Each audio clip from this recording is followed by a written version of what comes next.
ಚರಣ ಸರೋಜೆ ಕಾಂತಿಮನ್ನೇತ್ರಮೀನೆ ಶ್ರಮಮುಷಿ ಭುಜವೀಚಿ ವ್ಯಾಕುಲೆ ಗಾಧಮಾರ್ಗೆ ಹರಿಸರಸಿ ವಿಗಾಹ್ಯಾಪೀಯ ತೇಜೋಜಲೌಘಂ ಭವಮರುಪರಿಖಿನ್ನಃ ಖೇದಮದ್ಯತ್ಯಜಾಮಿ. ನಾರದಾದಿ ಮುನಿಗಳಿಂದಲೂ ಕೂಡ ಸೇವಿಸಲ್ಪಡುವಂಥ ಪಾದಾರವಿಂದಗಳನ್ನು ನಾನು ಸ್ಮರಿಸುವಂತಾಗಲಿ, ಭಗವಂತನ ಪಾದಾರವಿಂದಗಳ ಸ್ಮರಣೆ ಸ್ಥಿರವಾಗಲಿ ಅನ್ನುವ ಪ್ರಾರ್ಥನೆ. ನಾನು ಎಲ್ಲೇ ಇರಲಿ, ದೇವಲೋಕದಲ್ಲಿರಲಿ, ಭೂಲೋಕದಲ್ಲಿರಲಿ, ಸುಖದಲ್ಲಿರಲಿ, ದುಃಖದಲ್ಲಿರಲಿ, ಎಲ್ಲೇ ಇದ್ದರೂ ಕೂಡ ನಿನ್ನ ಪಾದಸ್ಮರಣೆ ಅನ್ನುವುದು ನನ್ನಿಂದ ದೂರಾಗದೇ ಇರಲಿ. ನನ್ನನ್ನು ಎಷ್ಟು ಜನ್ಮಗಳನ್ನು ಕೊಡು, ಯಾವುದೇ ನೆಲೆಯಲ್ಲಿರಿಸು, ಆದರೆ ನಿನ್ನ ಪಾದಾರವಿಂದಗಳು, ನಿನ್ನ ನಾಮಸ್ಮರಣೆ ನನ್ನಿಂದ ದೂರಾಗದೇ ಇರಲಿ ಎಂಬುದಾಗಿ ಪ್ರಾರ್ಥನೆ ಮಾಡ್ತಾ ಇದ್ದಿದ್ದನ್ನು ನಾವು ನೋಡ್ತಾ ಬಂದ್ವಿ. ನಾರದಾದಿ ಮುನಿ ಬೃಂದ ವಂದಿತಂ ಅನ್ನುವಾಗ ನಾರದ ಮೊದಲಾದ ಅಂತ ಹೇಳಿದರೆ, ನಾರದಾದಿಗಳು ಜನ್ಮತಃ ಅವರು ಬ್ರಹ್ಮ ಸದೃಶರಾದವರು, ಮತ್ತೆ ಸತ್ವರಜಸ್ತಮೋ ಗುಣಗಳ ಒಂದು ವ್ಯಾಪ್ತಿಯಲ್ಲಿ ಬೀಳದೆ ಇರುವಂಥ, ಅಂದರೆ ಯಾವುದೇ ಶರೀರ ಪ್ರಾಪ್ತಿ ಇಲ್ಲದೆ ಬಂದಂಥವರು. ಅಂಥವರಿಗೆ ಭಗವನ್ನಾಮದ ಸ್ಮರಣೆ ಅಗತ್ಯ ಇದೆ ಅನ್ನೋದಾದರೆ ನಮ್ಮಂಥವರ ಕಥೆ ಏನು? ಆದ್ದರಿಂದ ಯಾಕೆಂದರೆ ನಾವು ಸದಾ ಕಾಲದಲ್ಲಿ ಸತ್ವರಜಸ್ತಮೋ ಗುಣಗಳ ವ್ಯಾಪ್ತಿಯಲ್ಲೇ ಇದ್ದೇವೆ. ಶರೀರ ಅಂತ ಎಲ್ಲಿದೆ, ಹುಟ್ಟು ಅಂತ ಎಲ್ಲಿದೆ, ಅಲ್ಲೇನಿದೆ? ಸತ್ವರಜಸ್ತಮೋ ಗುಣ ಇದ್ದೇ ಇದೆ. ಆದ್ದರಿಂದಲೇ ಸೃಷ್ಟಿಕರ್ತನಾದಂಥ ಬ್ರಹ್ಮ ಇರಬಹುದು, ಸ್ಥಿತಿಕರ್ತನಾದ ವಿಷ್ಣು ಇರಬಹುದು, ಲಯಕರ್ತನಾದಂಥ ರುದ್ರ ಇರಬಹುದು. ಎಲ್ಲರಿಗೂ ಕೂಡ ಈ ಅಂದರೆ ಹುಟ್ಟನ್ನು ಹೊಂದಿರೋರು. ಯಾವಾಗ ಪರಮಾತ್ಮ ಸೃಷ್ಟಿ ಮಾಡಬೇಕು ಅಂತ ಸಂಕಲ್ಪ ಮಾಡ್ತಾನೆ, ಆಗ ಅವನಿಗೆ ಜನ್ಮ ಆಯಿತು. ಹಾಗೆ ಜನ್ಮ ತಳೆದ ಅಂದರೆ ಅವನು ಮತ್ತೆ ಈ ಮೂರರ ಒಂದು ಚಕ್ರದೊಳಗೆ, ಸತ್ವರಜಸ್ತಮೋ ಗುಣಗಳ ವ್ಯಾಪ್ತಿ ಒಳಗೆ ಇರ್ತಾನೆ. ಹಾಗಿರುವವನಿಗೆ ಯಾವಾಗ ಬೇಕಾದರೂ ಮಾಯೆ ಪ್ರಭಾವ ಬೀರೋದಕ್ಕೆ ಸಾಧ್ಯ ಇದೆ. ಆದ್ದರಿಂದ ಮಾಯಾ ಪ್ರಭಾವ ನಮ್ಮ ಮೇಲೆ ಆಗಬಾರದು ಅನ್ನೋದಾದರೆ ನಮ್ಮ ಬಾಯಲ್ಲಿ ಏನಿರಬೇಕು? ಭಗವನ್ನಾಮ ನಿರಂತರವಾಗಿ ಇರಬೇಕು. ಭಗವನ್ನಾಮ ಎಂಬುದು ಮಾಯೆ ನಮ್ಮ ಮೇಲೆ ಪ್ರಭಾವ ಬೀರದಂತೆ ಒಂದು ಬಲವಾದ ಒಂದು ಫೆನ್ಸಿಂಗ್ ತರಹ.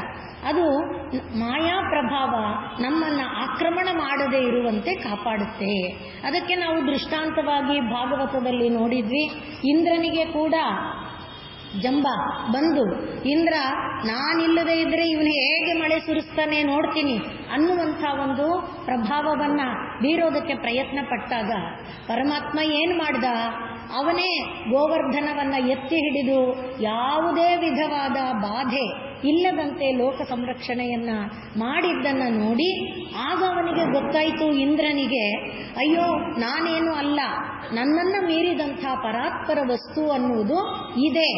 ಅದರ ಒಂದು ಮಹಿಮೆ ಮುಂದೆ ನನ್ನ ಮಹಿಮೆ ಏನೂ ಅಲ್ಲ ಅನ್ನುವುದನ್ನು ಇಂದ್ರ ಅರ್ಥ ಮಾಡಿಕೊಂಡ. ಹಾಗೆ ಬ್ರಹ್ಮನು ಏನು ಮಾಡ್ದ? ಎಲ್ಲರನ್ನ ಅಡುಗಿಸಿಟ್ಟ, ನೀನು ಸೃಷ್ಟಿಕರ್ತ ನಾನು ಅಂತ. ಆದರೆ ಅದನ್ನು ಕೂಡ ಪರಮಾತ್ಮನ ಲೀಲೆಯಿಂದ, ಅದು ನಾವು ನೋಡಿರೋದ್ರಿಂದ ಸಂಗ್ರಹವಾಗಿ ಹೇಳ್ತಾ ಇದ್ದೇನೆ. ಆದ್ದರಿಂದ ಅದು ನಮಗೆ ಗೊತ್ತಾಗಿ ಈಗ ಬ್ರಹ್ಮ ಏನು ಮಾಡ್ದ? ಮತ್ತೆ ಶರಣು ಹೋಗಬೇಕಾಯ್ತು. ಯಾಕೆ ಅಂದರೆ ಯಾವುದು ನಿಜ, ಯಾವುದು ನನ್ನ ಸೃಷ್ಟಿ, ಯಾವುದು ಮಾಯಾ ಸೃಷ್ಟಿ, ಯಾವುದು ಪರಮಾತ್ಮ ಅದೇ ಅರಿವಾಗಲಿಲ್ವೇ? ನಾನು ಬ್ರಹ್ಮ, ನಾನು ಸೃಷ್ಟಿಕರ್ತ. ಆದರೆ ಅವನಿಗೆ ಅವನು ಸೃಷ್ಟಿ ಮಾಡಿದ ಗೋವುಗಳು ಯಾವುದು, ಅವನು ಸೃಷ್ಟಿ ಮಾಡಿದ ಗೋಪಾಲಕರು ಯಾರು, ಅವನು ಇನ್ನು ಮಾಯೆಯಿಂದ ನಿರ್ಮಿತ ಆಗಿರುವಂಥ ಇದು ಯಾವುದು, ಅದೇ ತಿಳಿಯಕ್ಕಾಗಲಿಲ್ಲ. ಆಗ ಅವನ ಕಂಗೆಡುವಿಕೆಯನ್ನ ಕಂಡು ಪರಮಾತ್ಮ ಕರುಣೆಯಿಂದ ನಿಜವನ್ನ ತೋರಿಸಿದನೇ ಹೊರತು ಹಾಗೆ ಅವನಿಗೆ ನಿಜ ಅರ್ಥ ಆಗ್ತಾ ಇರಲಿಲ್ಲ. ಆದ್ದರಿಂದಲೇ ಗೀತೆಯಲ್ಲಿ ಪರಮಾತ್ಮ ಹೇಳುವಾಗ, ನ ತದಸ್ತಿ ಪೃಥಿವ್ಯಾಂ, ಭೂಮಿಯಲ್ಲಾಗಲಿ, ದಿವಿ ದೇವೇಶು ವಾ ಪುನಃ, ದೇವತೆಗಳಾಗಲಿ ದೇವಲೋಕದಲ್ಲಾಗಲಿ, ಸತ್ವಂ ಪ್ರಕೃತಿ ಜೈಹಿ, ಈ ಪ್ರಕೃತಿ ಜೈಹಿ ಅಂದರೆ ಪ್ರಕೃತಿ ಗುಣದಿಂದ, ಪ್ರಕೃತಿ ಗುಣ ಯಾವುದು? ಸತ್ವರಜಸ್ತಮಸ್ಸು. ಅವುಗಳಿಂದ ಯದೇಭಿಹಿ ಸ್ಯಾತ್ರಿಭಿಹಿ, ಈ 3 ಗುಣಗಳಿಂದ ಮುಕ್ತವಾದದ್ದು ಯಾವುದೂ ಇಲ್ಲ. ಆದ್ದರಿಂದಲೇ ಸೃಷ್ಟಿಕರ್ತನಾದ ಬ್ರಹ್ಮನಾಗಲಿ ಸ್ಥಿತಿಕರ್ತನಾದ ವಿಷ್ಣುವಾಗಲಿ ಹಾಗಂತಿದ್ದಾಗ ನಮ್ಮ ವಿಷ್ಣು ನಿಮ್ಮ ವಿಷ್ಣು ಅಲ್ಲ, ಮಹಾವಿಷ್ಣು ಒಬ್ಬ ಇದ್ದಾನೆ, ಅವನು ಮಾತ್ರ ಯಾವುದರ ಪ್ರಭಾವಕ್ಕೆ ಒಳಗಾಗಲ್ಲ. ಯಾರು ಸೃಷ್ಟಿ ಸ್ಥಿತಿ ಲಯ ಅನ್ನೋ ಕೆಲಸದಲ್ಲಿ ನಿಗದಿಯಾಗಿದ್ದಾರೆ ಅವರು, ಸೃಷ್ಟಿಕರ್ತನಾದವನು ರಜೋಗುಣವನ್ನು ಆಶ್ರಯಿಸಿದ್ದಾನೆ, ಸ್ಥಿತಿಕರ್ತನಾದವನು ಸತ್ವಗುಣವನ್ನು ಆಶ್ರಯಿಸಿದ್ದಾನೆ, ಲಯಕರ್ತನಾದವನು ತಮೋಗುಣವನ್ನು ಆಶ್ರಯಿಸಿದ್ದಾನೆ. ಯಾವಾಗ 3 ಗುಣಗಳ ವ್ಯಾಪ್ತಿ ಇದೆ ಅಲ್ಲಿ ಊನ ಅನ್ನುವುದು ಇದ್ದೇ ಇದೆ. ಆದ್ದರಿಂದಲೇ ನಾವು ಪ್ರಾರಂಭದಲ್ಲಿ ಹೇಳುವಾಗ ನಮಸ್ಸದಸೆ ನಮಸ್ಸದಸಸ್ಪತಯೇ, ಆ ಸದಸಸ್ಪತಿ ಇದನ್ನಲ್ಲ, ಅವನು ಎಲ್ಲ ಲೋಪದೋಷಗಳನ್ನು ನಿವಾರಣೆ ಮಾಡಬಲ್ಲಂಥವನು. ಏನೇ ಕುಂದುಕೊರತೆ ಇದ್ರು ಅವನಿಗೆ ಮಾತ್ರ ಅದು ಸಾಧ್ಯ ಇದೆ, ಮತ್ತೆ ಯಾರಿಗೂ ಅದನ್ನು ಸರಿ ಮಾಡುವ ಸಾಧ್ಯತೆ ಇಲ್ಲ. ಅದು ಯಾರಂದ್ರೆ ಅದು ಪರಬ್ರಹ್ಮ, ಪರಾತ್ಪರ ವಸ್ತು. ಆದ್ದರಿಂದ ನಾರದರು ಯಾತಕಪ್ಪ ಸ್ಮರಣೆ ಮಾಡ್ತಾರೆ? ನಾರದಾದಿ ಮುನಿ ಬೃಂದ ವಂದಿತಂ ಅಂದಾಗ ಸನಕಾದಿಗಳಿಗೇನು? ಸನಕಾದಿಗಳು ಬ್ರಹ್ಮನ ಒಂದು ಸಂಕಲ್ಪದಿಂದ ಬಂದವರು. ಬ್ರಹ್ಮನಿಗೆ ಪರಮಾತ್ಮ ಬ್ರಹ್ಮನನ್ನು ಸೃಷ್ಟಿ ಮಾಡ್ದ. ಸೃಷ್ಟಿ ಮಾಡಿಬಿಟ್ಟು ಸೃಷ್ಟಿ ಕೆಲಸ ಮಾಡಪ್ಪ ನೀನು ಅಂದ ಬ್ರಹ್ಮನಿಗೆ. ಇವನು ಸೃಷ್ಟಿ ಕೆಲಸ ಮಾಡುವ ಪ್ರಯತ್ನದಲ್ಲಿ ತಪಸ್ಸನ್ನ ಮಾಡ್ತಾ ಏನೇನೋ ಸೃಷ್ಟಿ ಮಾಡ್ದ. ಹಾಗೆ ಸೃಷ್ಟಿ ಮಾಡುವಾಗ ಬಂದವರೇ ಸನಕ ಸನಂದನಾದಿಗಳು. ನೀವು ಸೃಷ್ಟಿ ಕೆಲಸ ಮಾಡ್ರಪ್ಪ, ನನಗೆ ಸಹಾಯ ಮಾಡಿ ಅಂತ ಕೇಳಿದ. ಆದರೆ ಅವರೇನು ಹೇಳಿದ್ರು? ಇಲ್ಲ ಇಲ್ಲ, ನಾವು ಭಗವನ್ ನಾಮ ಸ್ಮರಣೆಯಲ್ಲಿ ಆನಂದದಿಂದಿರ್ತೇವೆ, ನಾವು ತೃಪ್ತಿಯಾಗಿರ್ತೇವೆ, ನಾವು ನಿನ್ನ ಸೃಷ್ಟಿ ಕಾರ್ಯಕ್ಕೆ ಸಹಾಯ ಮಾಡಲ್ಲ. ಆಗ ಬ್ರಹ್ಮ ಕೋಪ ಮಾಡಿಕೊಂಡು ಏನ್ ಮಾಡ್ದ? ನೀವು ಹೀಗೆ ಸಣ್ಣ ಮಕ್ಕಳಾಗೆ ಇದ್ಬಿಡಿ, ಬೆಳಿಲೇಬೇಡಿ ಅಂತ ಹೇಳ್ದ. ಹಾಗಿರುವಂಥ ಸನಕ ಸನಂದನಾದಿಗಳು ಅಂದರೆ ನಿತ್ಯ ನಿರಂತರವಾಗಿ ಪರಮಾತ್ಮನ ನಾಮಸ್ಮರಣೆಯಲ್ಲೇ ಮುಳುಗಿರುವಂಥ ಸನಕ ಸನಂದನಾದಿಗಳು, ನಾರದಾದಿ ಮುನಿಗಳು. ನಾರದ ತ್ರಿಲೋಕ ಸಂಚಾರವನ್ನ ಮಾಡ್ತಾ ಎಲ್ಲಾ ಲೋಕಗಳಲ್ಲಿ ಭಗವಂತನ ನಾಮದ ಬೀಜವನ್ನ ಬಿತ್ತುತ್ತಾ ಇರುವಂಥವನಿಗೂ ನಿತ್ಯ ನಿರಂತರ ನಾಮಸ್ಮರಣೆ ಬೇಕು ಅನ್ನೋದಾದರೆ ನಮ್ಮಂಥವರ ಕಥೆ ಏನು? ಆದ್ದರಿಂದಲೇ ದಾಸರು ಮನವ ಶೋಧಿಸಬೇಕು ನಿತ್ಯ. ಪ್ರತಿದಿನವೂ ಕೂಡ ನಮ್ಮ ಮನಸ್ಸು ಕಲ್ಮಶಗೊಳ್ಳುತ್ತೆ. ಎಷ್ಟು ಭಗವನ್ನಾಮ ನುಡಿದರೂ ಎಲ್ಲೋ ನುಡಿಯುವ ಜಾಗದಲ್ಲಿ ಅಹಂ ಅನ್ನುವ ಪ್ರತ್ಯಯ ಪ್ರವೇಶ ಮಾಡಿದರೆ, ಎಲ್ಲೋ ನುಡಿಯುವ ಜಾಗದಲ್ಲಿ ನನ್ನದೆಂಬ ಅಭಿಮಾನ ಅವಕಾಶವನ್ನು ತಗೊಳ್ಳುತ್ತೆ ಅನ್ನೋದಾದರೆ ಆಗ ನಮಗೆ ಅದರಿಂದ ಬಿಡುಗಡೆಗೆ ಅವಕಾಶ ಇರೋದಲ್ಲಿ ಭಗವನ್ನಾಮ ಸ್ಮರಣೆಯಲ್ಲಿ ಮಾತ್ರ. ಆದ್ದರಿಂದಲೇ ನಾರದರನ್ನೇ ದೃಷ್ಟಾಂತವಾಗಿ ಭಾಗವತ ಕೊಡುತ್ತೆ. ಹೇಗೆ ನಾವು ಇಂದ್ರ ಮತ್ತು ಬ್ರಹ್ಮನನ್ನ ಹೇಳಿದ್ವಿ, ಭಾಗವತದ 12ನೆಯ ಸ್ಕಂಧದಲ್ಲಿ ಉದಾಹರಣೆ ಬರುತ್ತೆ. ನಾರದರಿಗೆ ಭಗವನ್ನಾಮವನ್ನು ನಾನು ನಿತ್ಯ ನಿರಂತರ ಜಪಿಸ್ತೇನಲ್ವಾ, ನನ್ನ ಮೇಲೆ ಮಾಯೆ ಏನು ಪ್ರಭಾವ ಬೀರಕ್ಕೆ ಸಾಧ್ಯ ಇದೆ? ನಾನು ಮಾಯಾತೀತನಾದವನು. ಮಾಯಾತೀತ ಪರಮಾತ್ಮ ಒಬ್ಬನೇ. ಮತ್ತೆ ನೆನಪು ಮಾಡಿಕೊಳ್ಬೇಕು, ಬ್ರಹ್ಮ ವಿಷ್ಣು ಈಶ್ವರರಿಗೂ ಅದು ತಪ್ಪಿದ್ದಲ್ಲ. ಆದ್ದರಿಂದಲೇ ಭಾಗವತದಲ್ಲಿ ಮೊದಲ 2 ಸ್ಕಂಧದಲ್ಲಿ ಮಾಯೆ ಮತ್ತು ಮಾಯೆಯ ಒಂದು ವೈಶಿಷ್ಟ್ಯವನ್ನ ವಿವರಿಸ್ತಾ ಪರಮಾತ್ಮನೇ ಹೇಳ್ತಾನೆ. ಅದರಲ್ಲಿ ನಾವು ಈ ಚತುಶ್ಲೋಕಿಯಲ್ಲಿ ನೋಡ್ತೇವೆ, ನಾಲಂ ಮಾತು ಮಿಯತ್ತಯ ನಿರವಧಿಂ ನಿತ್ಯಾನುಕೂಲಂ ತ್ವಯ, ನಿನ್ನನ್ನೇ ಆಶ್ರಯಿಸಿರುವ, ನಿನ್ನದೇ ಬಲದಿಂದ ಕೆಲಸದಲ್ಲಿ ತೊಡಗಿರುವ ಮಾಯಾಶಕ್ತಿಯನ್ನ ನೀನೇ ಇಯತ್ತಯ, ಇಷ್ಟೇ ಅವಳದು ಎಂಬುದಾಗಿ ನಾಲಂ ಮಾತು, ನಿನಗೆ ಅಲಂ ಅಂದ್ರೆ ಸಮರ್ಥ, ನಾಲಂ ಮಾತು ನಿನಗೆ ಸಾಮರ್ಥ್ಯ ಇಲ್ಲ. ಯಾರಿಗೆ? ಪರಮಾತ್ಮನಿಗೆ. ಅಂದ್ರೆ ಮಾಯಾಶಕ್ತಿಯ ಪ್ರಭಾವವನ್ನು ಪರಮಾತ್ಮನೇ ಅರ್ಥ ಮಾಡ್ಕೊಳ್ಳಕ್ಕಾಗಲ್ಲ ಅನ್ನುವಷ್ಟು ಪ್ರಬಲ ಮಾಯ. ಆದ್ರಿಂದ ಅಷ್ಟು ಪ್ರಬಲವಾದ ಮಾಯೆಯಿಂದ ಬಿಡುಗಡೆಗೆ ಇರುವ ಪರಮ ಅಸ್ತ್ರ ಯಾವುದಪ್ಪ? ಭಗವನ್ನಾಮ ಸ್ಮರಣೆ. ಅದಕ್ಕೋಸ್ಕರನೇ ನಾವು ಇಷ್ಟು ಸಿಂಪಲ್ ಆಗಿದೆ ಶ್ಲೋಕಗಳು, ಸುಲಭವಾಗಿ ಅರ್ಥ ಆಗುತ್ತೆ. ಇದನ್ನ ಇಷ್ಟು ತಿದ್ದಿ ಕಷ್ಟಪಟ್ಟು ಹೇಳಬೇಕಾದ ಅನ್ನಿಸಬಹುದು. ಯಾಕೆಂದ್ರೆ ಮನಸ್ಸಿನೊಳಗೆ ಭಗವಂತ ಉಳಿಯೋದಿಲ್ಲ. ಕೇಳ್ತಾ ಇರುವ ಕ್ಷಣದಲ್ಲಿ ಒಳಗೆ ಹೋದ್ರು ಮರುಕ್ಷಣದಲ್ಲಿ ಅದು ಓಡಿಸಿಬಿಡುತ್ತೆ. ಶ್ರೀರಾಮಕೃಷ್ಣರು ಹೇಳ್ತಾರೆ, ಎಣ್ಣೆ ಹಚ್ಚಿದ ಮೈ ಮೇಲೆ ನೀರ್ ತರ ಅದು ಬುಡುಕಂತ ಹೊರಟೋಗುತ್ತೆ, ಮತ್ತೆ ಆ ರೀತಿ ನಮಗೆ ನಿಜವಾಗಿ ಅವ್ರು ಕೊಡೋ ಉದಾಹರಣೆ ಭಗವನ್ನಾಮ ಅನ್ನೋ ಎಣ್ಣೆ ಇದ್ರೆ ಪ್ರಾಪಂಚಿಕತೆ ಅಂಟಲ್ಲ ಅಂತ. ನಾನು ಹೇಳ್ತಾ ಇರೋ ಉದಾಹರಣೆ ನಮ್ಮ ಪ್ರಪಂಚ ಅಷ್ಟು ಬಲ, ಭಗವನ್ನಾಮ ಅಂಟಲ್ಲ ಅಂತ. ಅಂದ್ರೆ ಅಷ್ಟು ಪ್ರಬಲವಾಗಿ ನಮಗಿರೋದ್ರಿಂದ ಅದಕ್ಕಾಗಿ ಇಷ್ಟು ವಿಸ್ತಾರವಾಗಿ ಹೇಳ್ತೇನೆ ಹೊರತು ಯಾಕೆ ಇದು ಬೇಕು. ನಮ್ಮ ಮನಸ್ಸೊಳಗೆ ಗಟ್ಟಿಯಾಗಿ ನಿಲ್ಲಬೇಕಾದ್ದು ಒಂದೇ, ಶರೀರ ಪ್ರಾಪ್ತಿಯ ಪರಮ ಪ್ರಯೋಜನ ಒಂದೇ. ಮತ್ತೆ ಮತ್ತೆ ಹೇಳಿಕೊಂಡಿದ್ದೇವೆ, ಯಾರಿಗಾದರೂ ಯಾರೇ ಶರೀರ ಪಡೆದಿದ್ರು ಒಂದೇ ಉದ್ದೇಶ, ಅದು ತ್ವತ್ಪ್ರಾಪ್ತ್ಯೈಕ ಪ್ರಯೋಜನ, ಒಂದೇ ಪ್ರಯೋಜನ. ಒಬ್ಬನಿಗೆ ಡಾಕ್ಟರ್ ಆಗ್ಬೋದು, ಒಬ್ಬನು ಮಿಲಿಟರಿ ಕ್ಯಾಪ್ಟನ್ ಆಗ್ಬೋದು, ಒಬ್ಬ ಲೆಫ್ಟಿನೆಂಟ್ ಆಗ್ಬೋದು, ಯಾರಿಗೇನೇ ಆಗ್ಬೋದು, ಎಲ್ಲರಿಗೂ ಇರುವ ಪರಮ ಪ್ರಯೋಜನ ಒಂದೇ, ಅದು ತ್ವತ್ ಪ್ರಾಪ್ತಿ ಏಕ, ಪರಮಾತ್ಮನನ್ನು ಹೊಂದುವುದೊಂದೇ ಪ್ರಯೋಜನ. ಅದಕ್ಕಾಗಿ ಈ ಶರೀರ ಲಾಭ. ಅದಕ್ಕೆ ಅಡಚಣೆ ಎಲ್ಲಿದೆ? ಈ ತ್ರಿಗುಣಗಳಲ್ಲಿದೆ. ಅದಕ್ಕಾಗಿ ಭಾಗವತದಲ್ಲಿ ನಾರದರನ್ನ ದೃಷ್ಟಾಂತವಾಗಿ ಕೊಡ್ತಾರೆ ಅಂತ ಹೇಳಕ್ ಹೊರಟಿದ್ದೆ ನಾನು 12ನೇ ಸ್ಕಂದದಲ್ಲಿ. ನಾರದರ ಮನಸ್ಸಿನಲ್ಲಿ ನಿತ್ಯ ನಿರಂತರ ಭಗವನ್ನಾಮ ಸ್ಮರಣೆ ಮಾಡುವ ನನಗೆ ಯಾವ ಮಾಯೆ, ನನ್ನನ್ನ ಮಾಯೆ ಏನು ಮಾಡುತ್ತೆ ಅನ್ನುವ, ಅಲ್ಲಿ ನಾನು ನನ್ನ ಅಂತ ಬಂದು ಕೂಡಲೇ ಅಲ್ಲೇ ಇದೆ, ನನ್ನನ್ನ ಮಾಯೆ ಏನು ಮಾಡಬಲ್ಲದು ಅನ್ನುವ ಭಾವ ಬಂತು. ಆಗಲೇ ಕೃಷ್ಣ ನಾರದರೇ ಅಂತ ಕರೆದು ಬಿಟ್ಟು, ನಾರದರೇ ತುಂಬಾ ಬಾಯಾರಿಕೆ ಆಗುತ್ತಿದೆಯಪ್ಪ, ಎಲ್ಲಾದ್ರೂ ಒಂದು ಸ್ವಲ್ಪ ನೀರು ತಂದು ಕೊಡ್ತೀರಾ ಅಂತ ನಾರದರನ್ನ ಕೃಷ್ಣ ಕೇಳಿದ. ಆಯ್ತು ಅಂತ ನಾರದರು ಹೊರಟರು. ಈಗ ನೀರನ್ನ ಹುಡುಕೊಂಡು ಅಲಿತಾ ಇದ್ದಾರೆ. ಯಾವುದೋ ಒಂದು ಗ್ರಾಮ ಸಿಕ್ತು. ಗ್ರಾಮದ ಬಳಿಯಲ್ಲಿ ಒಂದು ನದಿ ಹರಿತಾ ಇತ್ತು. ನದಿಗೆ ನೀರನ್ನ ತೆಗೆದುಕೊಳ್ಳುವುದಕ್ಕೆ ಒಬ್ಬ ಆಕೆ ಬಂದ್ರು. ಆಕೆಯ ಕೈಯಲ್ಲಿದ್ದಂಥ ಕೊಡದಿಂದ ನೀರನ್ನ ತಗೊಂಡ್ರು. ಯಾರು? ನಾರದರು. ಅಷ್ಟರಲ್ಲಿ ಆಕೆಯ ಸೌಂದರ್ಯ, ಆಕೆಯ ರೂಪ, ಆಕೆಯ ಲಾವಣ್ಯ ಅವರ ಮನಸ್ಸಿನ ಮೇಲೆ ಪ್ರಭಾವ ಬೀರ್ತು, ಪರಿಣಾಮ ಬೀರ್ತು. ಇಲ್ಲಿ ಎಲ್ಲರ ಮನಸ್ಸಿನಲ್ಲಿ ನಾರದರು ಕಟ್ಟ ಬ್ರಹ್ಮಚಾರಿ, ಅವ್ರಿಗೂ ಇದಂತ ಒಂದ ಅಂತ ಅನ್ನಿಸಬಹುದು. ಆದರೆ ಇದನ್ನ ಪ್ರಧಾನವಾಗಿ ತಗೊಳ್ಬೇಕಾಗಿರುವಂಥ ಅಂಶ ಮಾಯೆ. ಹಾಗೆ ಕಟ್ಟ ಬ್ರಹ್ಮಚಾರಿಯಾದ ಹನುಮನಿಗೂ ಮಾಯೆ ಇದೆ. ಮಾಯೆ ಅಂದ್ರೆ ಅದು ಮ್ಯಾಜಿಕ್ ತರ ಇರ್ಬೋದು, ಆದರೆ ಮಾಯೆ ಯಾರನ್ನೂ ಬಿಡಲ್ಲ. ಅದನ್ನೇ ನ ತದಸ್ತಿ ಪೃಥಿವ್ಯಾಂ ದಿವಿ ದೇವೇಶು ವಾ ಪುನಃ ಸತ್ವಂ ಪ್ರಕೃತಿಜೈಹಿ ಯದೇಭಿಹಿ ತ್ರಿಭಿಹಿ ಗುಣೈಹಿ ಮುಕ್ತಂ. ಈ 3 ಗುಣಗಳಿಂದ ಬಿಡುಗಡೆಯಾದ ಸತ್ವ ಎಂಬುದು ಇಲ್ಲಪ್ಪ.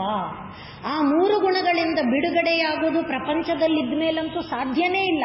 ಅದಕ್ಕಿರುವ ಅಸ್ತ್ರ ಪರಮಾತ್ಮನ ನಾಮ ಮಾತ್ರ.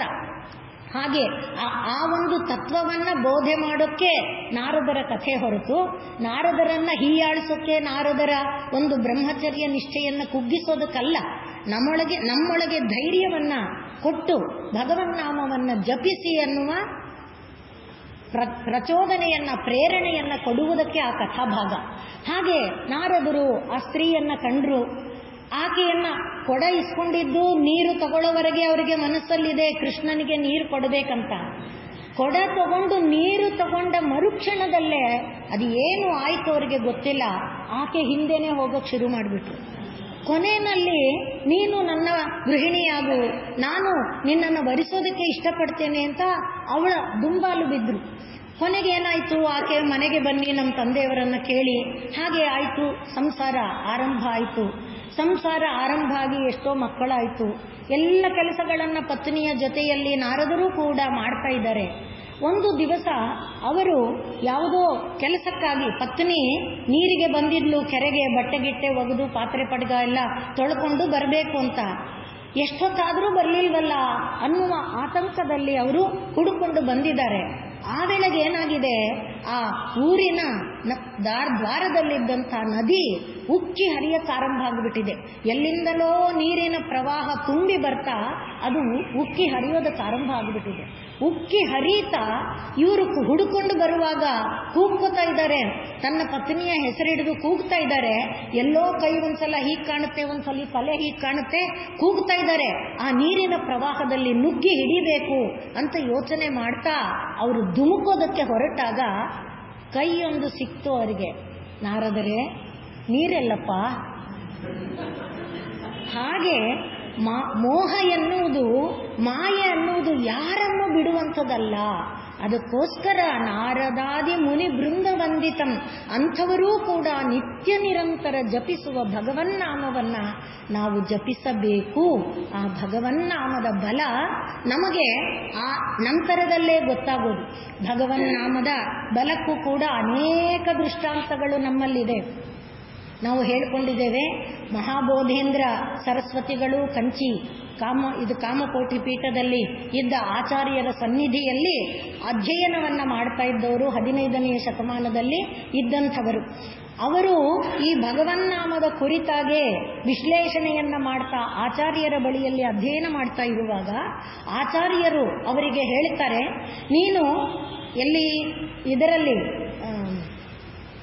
ಪುರಿ ಕ್ಷೇತ್ರದಲ್ಲಿ, ಪುರಿ ಜಗನ್ನಾಥ ಕ್ಷೇತ್ರದಲ್ಲಿ ಲಕ್ಷ್ಮೀಧರ ಎಂಬ ಪಂಡಿತ ಇದ್ದಾನೆ, ಅವನ ಹತ್ತಿರ ಹೋಗಿ ಈ ಭಗವನ್ನಾಮದ ವಿಚಾರವನ್ನು ತಿಳ್ಕೊಂಡು ಬಾಪ್ಪ, ಅಲ್ಲಿ ಹೋಗಿ ಆ ಭಗವನ್ನಾಮದ ಮಹಿಮೆಯನ್ನು ಅರ್ಥ ಮಾಡ್ಕೋ ಅಂತ ಕಳಿಸ್ತಾರೆ.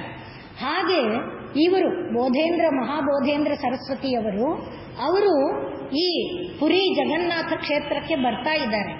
ಹಾಗೆ ಅವಾಗೆಲ್ಲ ಕಾಲ್ನಡಿಗೆಯಲ್ಲಿ ಬರ್ತಾ ಅವರು ಬರುವಾಗ ಪುರಿ ಕ್ಷೇತ್ರವನ್ನು ಪ್ರವೇಶ ಮಾಡುವಾಗ ರಾತ್ರಿ ಆಗೋಗಿದೆ, ಕತ್ತಲೆ ಸುಮಾರು ಹೊತ್ತಾಗಿದೆ. ರಾತ್ರಿಯಲ್ಲಿ ಕೂಡ ಯಾವುದೋ ಒಂದು ಜಗಲಿ ಕಾಣಿಸ್ತು, ಆ ಜಗಲಿಯ ಮೇಲೆ ಕೂತ್ಕೊಂಡಿದ್ದಾರೆ. ಸಾಕಷ್ಟು ಆಯಾಸ ಆಗಿದೆ.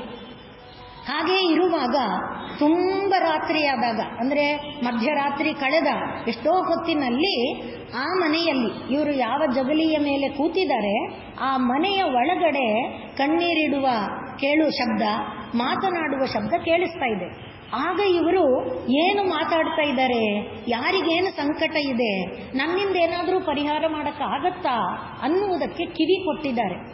ಆಗ ಅವರಿಗೆ ಕೇಳ್ತಾ ಇರುವಂಥ ವಿಚಾರ ಏನು ಅಂದರೆ, ಒಬ್ಬ ದಂಪತಿಗಳು ಒಂದು ಕಾಲ ಯಾಕೆ, ಈಗ ಒಂದು 60-70 ವರ್ಷದವರೆಗೆ ಒಂದು ಗೃಹಿಣಿಯ ಲಕ್ಷಣ ಬೇರೆ, ಎಲ್ಲ 2 ಕೆನ್ನೆಗೆ ಚೆನ್ನಾಗಿ ಅರಿಶಿಣ ಹಚ್ಚಿ ದೊಡ್ಡ ಕುಂಕುಮ ಅಡ್ಡ ಆ ಥರ ಎಲ್ಲ. ಹಾಗೆ ಇದ್ದಂಥ ಒಬ್ಬ ಕಟ್ಟ ಗೃಹಸ್ಥ ದಂಪತಿಗಳು ಅವರು ಕೂಡ ತೀರ್ಥಯಾತ್ರೆಯನ್ನ ಮಾಡ್ತಾ ಬರ್ತಾ ಇದ್ದಾರೆ. ಹಾಗೆ ಮಾಡ್ತಾ ಬರ್ತಾ ಇರುವಾಗ ಕಾಶಿ ಕ್ಷೇತ್ರದಲ್ಲಿ, ಇದು ಕಥೆ ಒಳಗಿನ ಕಥಾಭಾಗ, ನೆನಪು ಮಾಡ್ಕೊಳ್ಬೇಕು. ಕಥೆ ಅಂದರೆ ಈ ಮಹಾಬೋಧೇಂದ್ರ ಸರಸ್ವತಿ ಯಾರ್ದೋ ಮನೆ ಬಾಗಿಲಿನಲ್ಲಿ ಜಗಲಿಯಲ್ಲಿ ಕೂತಿದ್ದಾರೆ, ಒಳಗಡೆ ನಡೀತಿರುವ ಮಾತು ಅವರ ಕಿವಿ ಮೇಲೆ ಬೀಳ್ತಿರೋದು. ಹಾಗೆ ಅವರು ಕಾಶಿ ಕ್ಷೇತ್ರಕ್ಕೆ ಬಂದಾಗ, ಕಾಶಿ ಕ್ಷೇತ್ರದಲ್ಲಿ ಅವಾಗೆಲ್ಲ ಯಾರು ಕೂಡ ಅಂದರೆ ಈ ಥರ ಹೋಟೆಲ್ ಆ ಥರ ಇರಲಿಲ್ವಲ್ಲ, ಅವರವರ ಅಡುಗೆ ಅವರೇ ಮಾಡ್ಕೋಬೇಕು, ಪಾತ್ರೆ ಪಡ್ಗ ಸತ್ರಗಳಲ್ಲಿ ಕೊಡ್ತಾರೆ. ಹಾಗೆ ಇವರ ಪತ್ನಿ ನೀರು ತರಕ್ಕೆ ಅಂತ ಹೋಗಿದ್ದಾರೆ, ಬರಲೇ ಇಲ್ಲ. ಆಮೇಲೆ ಇವ್ರೇನ್ ಮಾಡೋದು, ಹುಡುಕಿದ್ರು ಕಾಶಿ ಕ್ಷೇತ್ರ ಎಲ್ಲ ಹುಡುಕಿದ್ರು, ಪತ್ನಿ ಸಿಕ್ಕಲಿಲ್ಲ. ಕೊನೆಯಲ್ಲಿ ಕಾಶಿ ಕ್ಷೇತ್ರದಿಂದ ಹುಡುಕ್ತಾ ಹೊರಟರು. ಎಲ್ಲಿ ಹೋಗ್ಲಿ, ಎಲ್ಲಿ ಪತ್ನಿಯನ್ನ ಹುಡುಕ್ಲಿ ಅಂತ ಅರಸ್ತಾ ಸಾಗುತ್ತಾನೇ ಬರ್ತಿದ್ದಾರೆ. ಹಾಗೆ ಸಾಗುತ್ತಾ ಅವರು ಈ ಕ್ಷೇತ್ರಕ್ಕೆ ಬಂದಿದ್ದಾರೆ. ಯಾವುದಕ್ಕೆ? ಪುರಿ ಕ್ಷೇತ್ರಕ್ಕೆ. ಕಾಶಿ ಕ್ಷೇತ್ರ, ಪುರಿ ಕ್ಷೇತ್ರ ಕಲ್ಪನೆ ಮಾಡ್ಕೊಳ್ಳಿ ಯಾವ ದೂರದಲ್ಲಿದೆ. ಅಲ್ಲಿಂದ ಜಗನ್ನಾಥಪುರಿ ಕ್ಷೇತ್ರಕ್ಕೆ ಬಂದಿದ್ದಾರೆ. ಬಂದು ಅವರು ಆ ಕ್ಷೇತ್ರದಲ್ಲಿ ಅಲ್ಲಿದ್ದಂಥ ಈ ಜಗನ್ನಾಥ ದೇವಾಲಯದ ಹಿಂಬದಿಯಲ್ಲಿ ಒಂದು ಇದಿದೆ, ಅಲ್ಲಿ ಸ್ನಾನ ಮಾಡಿ ಆಹ್ನಿಕ ಮಾಡಬೇಕು. ಸಾಯಂಕಾಲ ಮುಸ್ಸಂಜೆ ಹೊತ್ತು ಆಹ್ನಿಕ ಮಾಡಬೇಕು ಅಂತ ಇಳಿದಿದ್ದಾರೆ. ಆಗ ಯಾವುದೋ ಒಂದು ಬುರ್ಖಾ ಹೆಂಗಸು ಬಂದು ಅವರು ನೀರಿಂದ ಮೇಲೆ ಬರ್ತಿದ್ದಂತೆ ಪಾದ ಭದ್ರವಾಗಿ ಹಿಡಿದ್ಬಿಟ್ಟು, ನನ್ನ ಬಿಡಬೇಡಿ, ದಯಮಾಡಿ ನನ್ನ ಕೈ ಬಿಡಬೇಡಿ, ನನ್ನನ್ನು ನೀವು ಸ್ವೀಕರಿಸ್ತೀನಿ ಅಂತ ಹೇಳುವವರೆಗೆ ನಾನು ನಿಮ್ಮ ಪಾದ ಬಿಡೋದಿಲ್ಲ ಅಂತ ಬಲವಾಗಿ ಹಿಡಿದು ಕಣ್ಣೀರು ಸುರಿಸ್ತಾ ಇದ್ದಾಳೆ. ಆಯ್ತು, ನೀನು ಯಾರಮ್ಮ, ಮೊದಲು ಕೈ ಬಿಡು. ಯಾರು ನೀನು? ನಾನು ನಿಮ್ಮ ಪತ್ನಿ. ಯಾರನ್ನ ನೀವು ಕಾಶಿಯಲ್ಲಿ ಕಳೆದುಕೊಂಡ್ರೋ ಅವಳಿಗೆ ಇಂಥ ಸ್ಥಿತಿ ಬಂದಿದೆ. ಈಗ ಯಾರೋ ದುಷ್ಟ ಕರ್ಮಿಗಳು ನನ್ನನ್ನು ಅಪಹರಿಸಿ ಈ ಥರ ಸ್ಥಿತಿಗೆ ನಾನು ಬಂದಿದ್ದೇನೆ. ನೀವು ನನ್ನನ್ನು ಸ್ವೀಕರಿಸ್ತೀರಿ ಅಂದರೆ ಮಾತ್ರ ನಾನು ನಿಮ್ಮನ್ನು ಬಿಡ್ತೇನೆ. ನನ್ನ ಪತ್ನಿಯಾಗಿ ಸ್ವೀಕರಿಸಬೇಡಿ. ನಿಮ್ಮ ಮನೆ ಕೆಲಸದಾಳಾಗಿ ನನ್ನ ಇಟ್ಕೊಳ್ಳಿ. ನಿಮ್ಮ ಮನೆ ಕರ್ಮ ಮಾಡಿಕೊಂಡು ನಾನು ಬದುಕ್ತೇನೆ. ನನ್ನ ಮಾತ್ರ ನಿರಾಕರಣೆ ಮಾಡಬೇಡಿ ಅಂತ ಆಕೆ ಬೇಡ್ಕೊಳ್ತಾ ಇದ್ದಾಳೆ. ಆಗಲಿ ಅಂತ ಇವರು ಹೇಳಿ ಆಕೆಯನ್ನ ಬಿಡಿಸ್ಕೊಂಡಿದ್ದಾರೆ. ಈಗ ಅವರಿಬ್ಬರ ಮಾತು ಇಲ್ಲಿ ಕೇಳ್ತಾ ಇದೆ, ಆ ದಂಪತಿಗಳ ಮಾತು ಒಳಗಡೆ ಕೇಳ್ತಾ ಇದೆ. ಹೀಗಿರುವಾಗ ಏನು ಪರಿಹಾರ? ಇವಳನ್ನ ನಾನು ನನ್ನ ಪತ್ನಿಯಾಗಿ ಸ್ವೀಕರಿಸಬಹುದಾ? ಈಗ ಎಷ್ಟು ಅಪಚಾರ ಆಗೋಗಿದೆ. ಮೊದಲಿಗೆ ಜಾತಿ ಪರಿವರ್ತನೆ ಆಗೋಗಿದೆ. ಎಷ್ಟೋ ಕಾಲ ಕಾಶಿಯಿಂದ ಇದಕ್ಕೆ ಕುರುಕ್ಷೇತ್ರದವರೆಗೆ ಬರಬೇಕಾದ್ರೆ ಎಷ್ಟು ಕಾಲ ಕಳೆದಿದೆ. ಹಾಗೆಯೇ ಇರುವಾಗ ಏನೇನು ನಡೆದಿದೆ, ಅದಕ್ಕೆ ಪರಿಹಾರ ಇದೆಯಾ? ಈ ಪಾಪಕ್ಕೆಲ್ಲ ಪರಿಹಾರ ಏನು? ತಾವು ನನಗೆ ತಿಳಿಸಬೇಕು ಅಂತ ಆ ಒಳಗಡೆ ದಂಪತಿಗಳು ಮಾತಾಡ್ತಾ ಇರುವುದು ಇವರ ಕಿವಿ ಮೇಲೆ ಬಿತ್ತು. ಆಗ ಒಳಗಡೆ ಇದ್ದಂಥ ಒಂದು ಹೆಂಗಸಿನ ಧ್ವನಿ, ಒಂದು ಪುರುಷನ ಧ್ವನಿ ಕೇಳಿಸ್ತು. ಆತ ಹೇಳಿದ, ಎಲ್ಲಕ್ಕೆ ಭಗವನ್ನಾಮ ಒಂದೇ ಪರಿಹಾರ. ಆತ ಹೇಳಿದ, ಭಗವನ್ನಾಮ ಒಂದೇ ಪರಿಹಾರ. ನಮ್ಮ ತಂದೆಯವರು ಇದ್ದಿದ್ರೆ ನಿಮಗೆ ಸರಿಯಾದ ಮಾರ್ಗದರ್ಶನ ಕೊಡ್ತಾ ಇದ್ರು. ನಮ್ಮ ತಂದೆಯವರು ಇಲ್ಲ.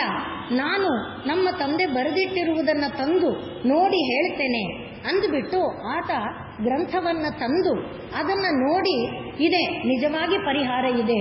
ನಾಳೆಯ ದಿವಸ ಈಕೆ ಬೆಳಗಾಗುವ ಮುನ್ನ ಆಕಾಶದಲ್ಲಿ ಇನ್ನು ನಕ್ಷತ್ರಗಳು ಕಾಣ್ತಾ ಇರುವಾಗಲೇ ಬೆಳಗಿನ ಜಾವದಲ್ಲಿ ಆಕೆ ಇದೇ ನದಿಯಲ್ಲಿ, ಯಾವ ಒಂದು ಪುಷ್ಕರಿಣಿ ಇದೆ ದೇವಸ್ಥಾನದ ಸಮೀಪದಲ್ಲಿ, ಆ ಪುಷ್ಕರಿಣಿಯಲ್ಲಿ ಆಕೆ ಈ ಯಾವುದು ಬುರ್ಕಾ ಜೊತೆನಲ್ಲೇ ಮುಳುಗಲಿ, ಭಗವನ್ನಾಮವನ್ನು ಹೇಳುತ್ತಾ ಗೋವಿಂದ ಅಂತ ಹೇಳಿ ಆಮೇಲೆ ನೋಡ್ಲಿ ಅಂತ ಅವರು ಅಲ್ಲಿ ಪುಸ್ತಕದಲ್ಲಿ ಏನು ಬರೆದಿತ್ತು ಅದನ್ನು ಹೇಳಿದರು. ಇದಿಷ್ಟು ಮಾತು ಹೊರಗಡೆ ಕುಳಿತಿದ್ದ ಬೋಧೇಂದ್ರ ಸರಸ್ವತಿಗಳ ಕಿವಿಯ ಮೇಲೆ ಬಿತ್ತು. ಆಗ ಅವರಿಗೆ ಆಶ್ಚರ್ಯ ಆಗುತ್ತಿದೆ. ಆದರೆ ಅವರೇನು ಮಾತಾಡಿಲ್ಲ. ಬೆಳಗಾಗಲಿ ನೋಡೋಣ. ಹಾಗೆ ಬೆಳಗಾಗುವಾಗ ಇವ್ರ ಮನೆಯಿಂದ ಅವರು ಹೊರಟರು, ಇವರು ಬಂದರು. ಆಕೆ ಇದೇ ಮಾತನ್ನ ಹೇಳಿಕೊಂಡು ಪರಮಾತ್ಮನ ನಾಮವನ್ನ ಹೇಳ್ತಾ ಜೊತೆನಲ್ಲಿ ಮುಳುಗಿ ಮೇಲೆದ್ರೆ ಆಕೆ ಅವತ್ತು ಯಾವ ಸೀರೆ ಉಟ್ಟಿದ್ರೋ, ಯಾವ ರೌಕೆ ತೊಟ್ಟಿದ್ರೋ, ಈಗ ಬುರ್ಕ ಪರ್ಕ ಏನಿಲ್ಲ, ಆಕೆ ಯಾವ ರೀತಿ ಹರಿಶಣವನ್ನ ತೊಡೆದುಕೊಂಡಿದ್ರೋ, ಹಣೆಯಲ್ಲಿ ದೊಡ್ಡ ಕುಂಕುಮ ಹೇಗಿದ್ರೋ ಅದೇ ರೂಪದಲ್ಲಿ ಆಕೆ ಮೇಲೆದ್ದು ಬಂದರು. ಇದು ಭಗವನ್ನಾಮಕ್ಕೆ ಇರುವಂಥ ಒಂದು ಬೆಲೆ. ಇದು ಕಟ್ಟುಕಥೆ ಅಲ್ಲ, ಅದನ್ನು ಬೋಧೇಂದ್ರ ಸರಸ್ವತಿಗಳು ಬರೆದಿದ್ದಾರೆ. ಅದನ್ನು ಪ್ರತಿಪಾದನೆ ಮಾಡುವುದಕ್ಕೆ ಸುಮ್ಮನೆ ಅಂದರೆ ಯಾರೂ ನಂಬಲ್ಲ. 8 ಪುಸ್ತಕ ಬರೆದಿದ್ದಾರೆ. ಭಗವನ್ನಾಮ ಕೌಮುದಿ ಅಂತ ಒಂದು ಪುಸ್ತಕ. ಆ ಭಗವನ್ನಾಮ ಕೌಮುದಿಯಲ್ಲಿ ಅವರು ಹೇಳ್ತಾರೆ, ಭಗವನ್ನಾಮವನ್ನ ಹೇಳಿದಾಗ ಆಗುವ ಲಾಭ ಏನು, ಅದಕ್ಕೆ ಮೀಮಾಂಸಾ ಶಾಸ್ತ್ರ, ಎಲ್ಲ ಶಾಸ್ತ್ರಗಳನ್ನ, ತರ್ಕಶಾಸ್ತ್ರ, ಸಾಂಖ್ಯಶಾಸ್ತ್ರ ಎಲ್ಲವನ್ನ ಕೋಟ್ ಮಾಡ್ತಾ ಪ್ರತಿಪಾದನೆ ಮಾಡ್ತಾರೆ. ಭಗವನ್ನಾಮಕ್ಕೆ ಇರುವ ಶಕ್ತಿ ಇದು ಪ್ರತ್ಯಕ್ಷ ಕಂಡಿದ್ದಾರೆ. ಆದರೆ ಅದು ಸಿದ್ಧ ಆಗೋದಕ್ಕೆ ಶಾಸ್ತ್ರ ಬೇಕಲ್ಲ. ಒಂದು ಕಾಲದಲ್ಲಿ ಶ್ರೀರಾಮಕೃಷ್ಣರು ಅದಕ್ಕೆ ಹೇಳ್ತಾರೆ, ಮಳೆ ಸುರಿತಾ ಇದೆ ಹೊರಗಡೆ, ಇದೇನು ಪೇಪರಲ್ಲಿ ಬರದೇ ಇಲ್ವಲ್ಲ ಮಳೆ ಬರುತ್ತೆ ಅಂತ. ಆ ರೀತಿ ನಮ್ಮ ಜನ ಅಂದರೆ ಶಾಸ್ತ್ರ ಬೇಕು, ಶಾಸ್ತ್ರದಲ್ಲಿ ಏನು ಹೇಳಿಲ್ವಲ್ಲ, ಅದಕ್ಕೋಸ್ಕರ ಆ ಶಾಸ್ತ್ರದಿಂದ ಪ್ರತಿಪಾದನೆ ಮಾಡಿ ಬೋಧೇಂದ್ರ ಸರಸ್ವತಿಯವರು 8 ಪುಸ್ತಕಗಳನ್ನು ಬರೆದಿದ್ದಾರೆ. ಅದರಲ್ಲಿ ಭಗವನ್ನಾಮ ಕೌಮುದಿ ಎಂಬುದು ಕೂಡ ಒಂದು. ಇಷ್ಟು ಮಾತು ಹೇಳ್ತಾ ಇರುವುದು ಯಾಕೆ, ನಮ್ಮೆಲ್ಲರ ಮನಸ್ಸಿನಲ್ಲಿ ಕೂಡ ದೃಢವಾಗಬೇಕು.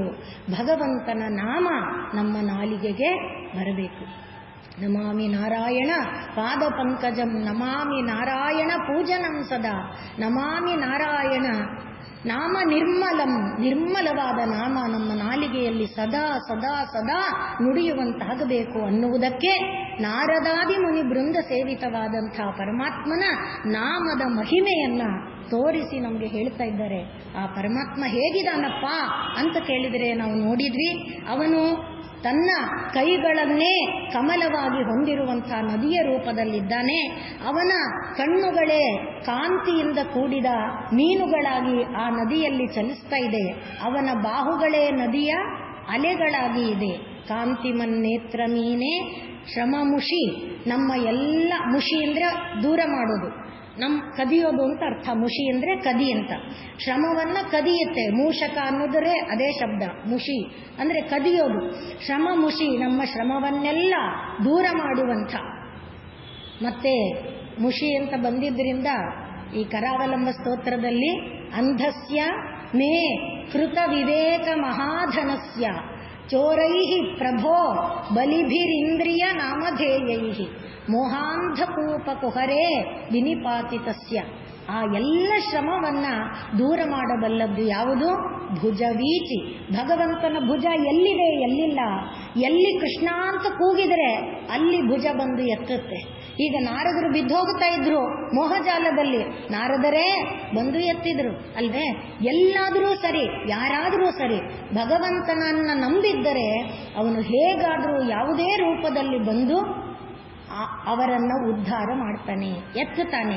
ಅದಕ್ಕಾಗಿ ನಮ್ಮ ನಾಲಿಗೆಯಲ್ಲಿ ಭಗವನ್ನಾಮ ಬರಬೇಕು, ಭಗವನ್ನಾಮ ಬರಬೇಕು. ಆದ್ದರಿಂದ ನಾವು ಭವ ಎನ್ನುವ ಮರುಳುಗಾಡಿನಲ್ಲಿ ಅಲೆದು ಅಲೆದು ಪರಿಖಿನ್ನ, ತುಂಬ ಆಯಾಸಗೊಂಡು ಬಿಟ್ಟಿದ್ದೇವೆ. ಭವ ಪರಿಖಿನ್ನ, ಭವ ಎಂಬ ಮರಳುಗಾಡಿನಲ್ಲಿ ಅಲೆದಾಡ್ತಾ ಆಯಾಸದಿಂದ ಒದ್ದಾಡ್ತಾ ಇರುವ ನಮ್ಮ ಖೇದಂ, ದುಃಖವನ್ನ, ಭಾರವನ್ನ, ಬೇಸರವನ್ನ, ನೋವನ್ನ ಅದ್ಯ ಈಗಲೇ ನಾನು ಬಿಡಬೇಕಾದರೆ ನನಗಿರುವ ಆಸರೆ ಏನು? ಭಗವನ್ನಾಮ ಒಂದೇ. ಆ ಭಗವನ್ನಾಮವನ್ನ ನಾನು ಸೇವಿಸಬೇಕು. ಮತ್ತೆ ಅದೇನದು? ಹರಿ ಎಂಬ ಸರೋವರ, ಹರಿ ಸರಸಿ, ಹರಿ ಎಂಬ ಸರೋವರದಲ್ಲಿ ವಿಗಾಹ್ಯ ಮುಳುಗಿ ಆಪೀಯ, ಆ ನೀರನ್ನೇ ಕುಡಿತಾ ನಾನು ಬದುಕುವಂತೆ ನನ್ನನ್ನ ಮಾಡು. ಅದರಿಂದ ಹರಿ ಎನ್ನುವ ಸರೋವರದಲ್ಲಿ ಇರುವಂತಹ ಕಮಲ ಯಾವುದು? ಭಗವಂತನ ಕರಗಳೇ ಕಮಲ. ಹರಿ ಎಂಬ ಸರೋವರದಲ್ಲಿ ಇರುವ ಮೀನುಗಳು ಭಗವಂತನ ನಯನಗಳು. ಹರಿ ಎಂಬ ಸರೋವರದಲ್ಲಿರುವ ಅಲೆಗಳು ಯಾವುದು? ಭಗವಂತನ ಭುಜಗಳು.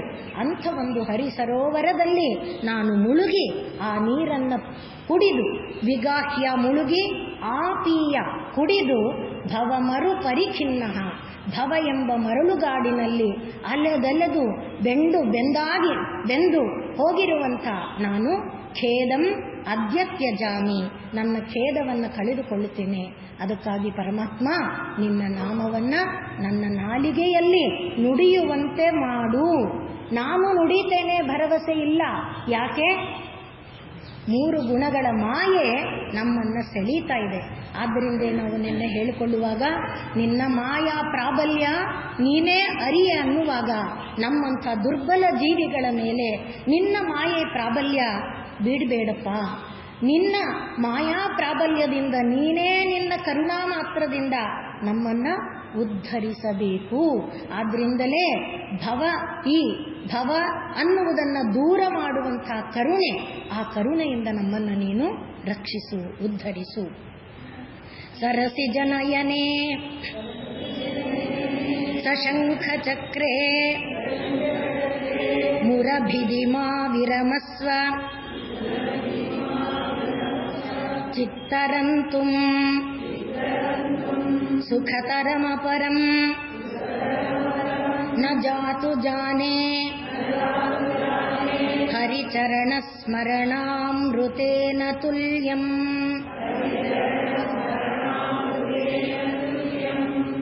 ಭವ ಎನ್ನುವ ಮರಳುಗಾಡಿನಲ್ಲಿ ದಾಟುವುದಕ್ಕೆ ಇರುವ ಅಸ್ತ್ರವಾದಂಥ ಈ ಭಗವನ್ ನಾಮ ರೂಪ ಇದೆಯಲ್ಲ, ಅದು ಮತ್ತೆ ವಿವರಿಸ್ತಾ ಇದ್ದಾರೆ. ಹೇಗಿದೆ? ಸರಸಿಜ ನಯನೆ, ಅಲ್ಲಿ ಹೇಳಿದ್ರು ಸರಸಿಜ ಕಮಲ ಅಂತ. ಆದ್ರೆ ಕರಚರಣ ಸರೋಜೆ, ಕಾಲು ಎಂಬುದು ಕಮಲ, ಕೈ ಎಂಬುದು ಕಮಲ ಅಂತ ಹಿಂದಿನ ಇದರಲ್ಲಿ ಇಲ್ಲಿ ಹೇಳ್ತಾ ಇದ್ದಾರೆ ಸರಸಿಜ ನಯನೆ.